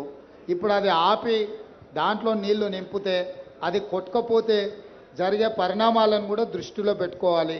అందుకే ఇంకా ఫర్దర్గా దీన్ని విశ్లేషించుకొని సాంకేతిక నిపుణుల సూచనల మేరకే ప్రభుత్వం ముందుకెళ్తుంది. హడావిడిగా ముందుకెళ్తే ఇప్పుడు కేసీఆర్ చేసినట్టే అవుద్ది. సో కేసీఆర్ చేసిన తప్పిదాలు ఈ ప్రభుత్వం కొనసాగించదలుచుకోలేదు. పూర్తి స్థాయిలో సాంకేతిక నిపుణులకు సూచన మేరకే ముందుకెళ్తాం. మేమెవరు ఇంజనీర్స్ కాదు, టెక్నికల్ ఎక్స్పర్ట్స్ మీ కాదు మేము. కాబట్టి సాంకేతిక నిపుణుల నివేదిక ప్రకారమే మా ప్రభుత్వం ముందుకెళ్తుంది. रेवंत जी, एक सवाल ये कि जिस तरीके से आपके विपक्षी पार्टियां बीजेपी ये कह रही है कि सीबीआई की जांच हो, क्यों मीडिया को लेकर जाया जा रहा है, बीआरएस कहती है जैसे आपने भी कहा कि 3 या 4 ही तो पिलर टूटे हैं, क्या कहना चाहेंगे जब वो ये कहते हैं कि इसको राजनीतिक तौर पर कीचड़ उछालने की कोशिश की जा रही है? और दूसरा सवाल, ये जो पैसा जनता का पैसा है, आपकी तरफ से भी कहा गया है, पैसा वसूली कैसे होगी, क्या सरकार की रणनीति है इस पर? मैं सीधा एक सवाल आपसे पूछना चाहता हूं, आपके माध्यम से मैं केसीआर साहब को एक सवाल पूछना चाहता हूं। केसीआर साहब के लिए 2 टांगे हैं, एक टांगे टूटे हुए तो क्या फर्क पड़ता है? अभी इसमें भी पिलर 2-4 टूटा हुआ है, क्या हो रहा है बोल के केसीआर जो बात बोल रहे हैं ना, उनके लिए भी 2 टांगे हैं। एक टांगे अगर टूट गए तो भी कुछ नहीं होने वाले हैं। क्यों दवाखाने को गया उन्होंने, क्यों डॉक्टर का नहीं गए? ये कोई बात है क्या? कोई ईमानदार आदमी बोलने का भाषा है क्या ये? तो इसीलिए मैं साफ कहना चाहता हूं, हमारे तरफ से जो कार्रवाई करना है हम वो हिसाब से हम कार्रवाई करेंगे। आगे हमारे सरकार जो इसमें जिसने कल्प्रिट से सबको पनिशमेंट दिलवा देंगे, वो ये एक तरीका से हम लोग ये प्रोसेस इनिशिएट किए। हम कोई पर्सनल जज्बाती से हम कुछ कार्रवाई करना नहीं चाह रहा है, एक हिसाब से एक तरीका से हम कार्रवाई करेंगे। इसमें केसीआर है, एल&टी कंपनी है और कौन कौन है, सबके लिए हम एक सिस्टम से पनिशमेंट दिलवाएंगे। CM garu For national media, I just want to highlight one issue. Medigadda Barrage, Sundilla and Annaram barrages are the heart of the Kaleshwaram project. How shameful of a former chief minister to say that these barrages which form the core, the heart of the whole Kaleshwaram project costing 94,000 crores, they are now, one has collapsed, the other 2 NDSA said may collapse. So we can't do any water storage. So we are not doing any water storage and the entire project is non-operational. Now the people of Telangana on a total expenditure of 94,000 crores are paying 10,000 crores per year as interest and principal and loan repayment, and there is not a drop of water being used. Is how irresponsible and shameful for a former chief to say 3 pillars are gone, what is the big deal? You can't use the whole project. And how much of loss for the people of Telangana? No water, and you're paying 10,000 crores a year on this debt repayment. CM గారు కేంద్ర ప్రభుత్వము CBI ఎంక్వైరీకి లేఖ రాసింది. రాష్ట్ర ప్రభుత్వము గతంలో ఉన్న సీఎం గారు ఏమీ చెప్పలేరు. ఇప్పుడు రేవంత్ రెడ్డి గారు అంటే ఇప్పుడు ప్రభుత్వం కూడా ఏం డిమాండ్ చేయట్లేదు అనేది ఇంతకుముందు కిషన్ రెడ్డి గారు అన్నారు. దీనిపైన మీ స్పందన? ఇక ఆయన అతి తెలివితేటలకు నిదర్శనం. మేము ఆల్రెడీ జ్యుడిషియల్ ఎంక్వైరీకి ఇనిషియేట్ చేసినాం, క్యాబినెట్లో రెజల్యూషన్ పాస్ చేసినాం, అసెంబ్లీలో రెజల్యూషన్ పాస్ చేసినాం, సిట్టింగ్ జడ్జి కోసం అడిగినాము. సిబిఐ కంటే కూడా ఉన్నతమైన న్యాయ విచారణకు ఆదేశించినాము. ఎంతసేపు నా సిబిఐకి ఇస్తే ఆ కళ్ళెం మా చేతులకు వస్తుంది, కళ్ళెం మా చేతులు ఉంటే కేసీఆర్ దగ్గర కొంత గిల్లుకోవచ్చు అనే ధ్యాస తప్ప జ్యుడిషియల్ ఎంక్వైరీ ఇచ్చి ఆర్డర్ చేసినందుకు వారికి ఉన్న కేంద్ర ప్రభుత్వం నుంచి కూడా ఒక లేఖ రాసి సిట్టింగ్ జడ్జిని కేటాయించడానికి సహకరించకుండా జ్యుడిషియల్ ఎంక్వైరీనే తప్పుపడుతున్నాడు కిషన్ రెడ్డి గారు, లేకపోతే బీజేపీ వాళ్ళు. అంటే వాళ్ళకి జ్యుడిషియల్ ఎంక్వైరీ మీద, న్యాయమూర్తుల మీద నమ్మకం లేదా? మేమేమో మా స్టేట్ గవర్నమెంట్లో ఉండే విచారణ సంస్థలతో విచారణ చేయిస్తామని మేము చెప్పలేదు. మేము న్యాయస్థానం ద్వారానే విచారణ చేయిస్తామని చెప్పినాము. బీజేపీ వాళ్లకు న్యాయస్థానం మీద నమ్మకం లేదు, సిబిఐ విచారణ అడుగుతుండ్రా. Point number 1. 10 సంవత్సరాలు మీరే 5 ఏళ్ళు మీరు కేంద్ర మంత్రిగా ఉన్నారు, 10 ఏళ్ళు మోడీ గారు ప్రధానమంత్రిగా ఉన్నారు. ఈ 10 సంవత్సరాలలో ఏ కేసులో కూడా సిబిఐ విచారణ కానీ, ఈడీ విచారణ కానీ, ఇన్కమ్ ట్యాక్స్ విచారణ కానీ గత ప్రభుత్వానికి వ్యతిరేకంగా మీరు చేపట్టలేదు. ఈరోజు కాంగ్రెస్ పార్టీ మాకు లేఖ రాయలేదు, కేసీఆర్ జుట్టు కాంగ్రెస్ మా చేతికి అందించలేదు. ఇవన్నీ కూడా వింటుంటే కిషన్ రెడ్డి గారి పట్ల జాలి కలుగుతుంది. ఈరోజు ఎందుకు ఎమ్మెల్యేలను పంపించలేదు? వారు నాకు తెలిసి వరంగల్లోనే ఉన్నట్టున్నారు. సగం దూరం ఆల్రెడీ వచ్చిండు. ఇక కొంచెంకంత దూరం వస్తే కాళేశ్వరం చూసిటోడు కదా.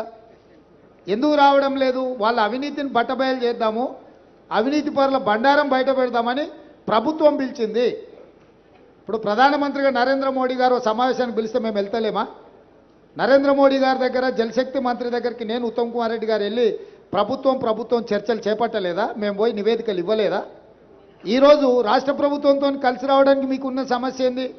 కేసీఆర్ అవినీతి బండారం బయట పెట్టడానికి ఈ కాళేశ్వరం పర్యటన, మేడిగడ్డ సందర్శన చాలా కీలకం. ఎందుకు రాలేదో ప్రజలకు ముందు కిషన్ రెడ్డి గారిని జవాబు చెప్పమన్నారు.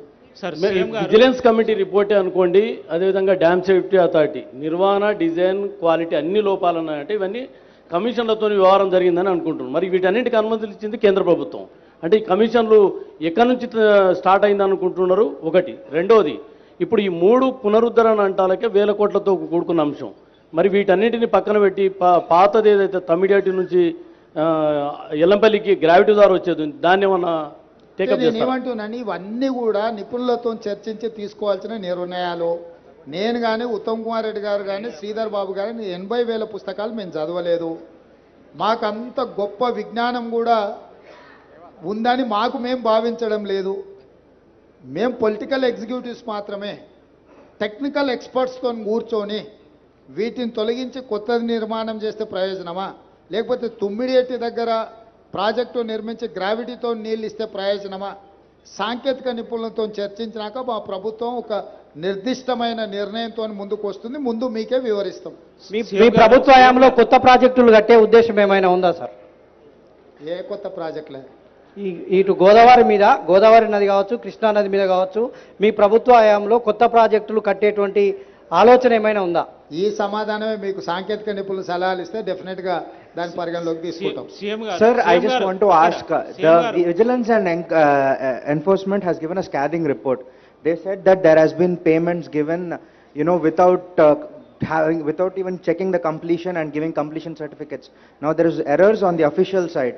What action are you taking on the officials? Already we have terminated that CE, and further we are going to recover that payments. If necessary, we are going to use R&R Act, Revenue Recovery Act. CM గారు, thank you. CM గారు right sir. గౌరవనీయులకి ముఖ్యమంత్రి గారు రేవంత్ రెడ్డి గారికి, సహచర మంత్రివర్గ పెద్దలు ఉత్తమ్ కుమార్ రెడ్డితో పాటు గౌరవ శాసనసభ్యులు, గౌరవ శాసన మండలి సభ్యులు, పాత్రికేయ మిత్రులు, అధికారులకి అందరికీ కూడా హృదయపూర్వకంగా ఈరోజు ఇక్కడికి వచ్చినందుకు కృతజ్ఞతలు తెలియజేస్తాను.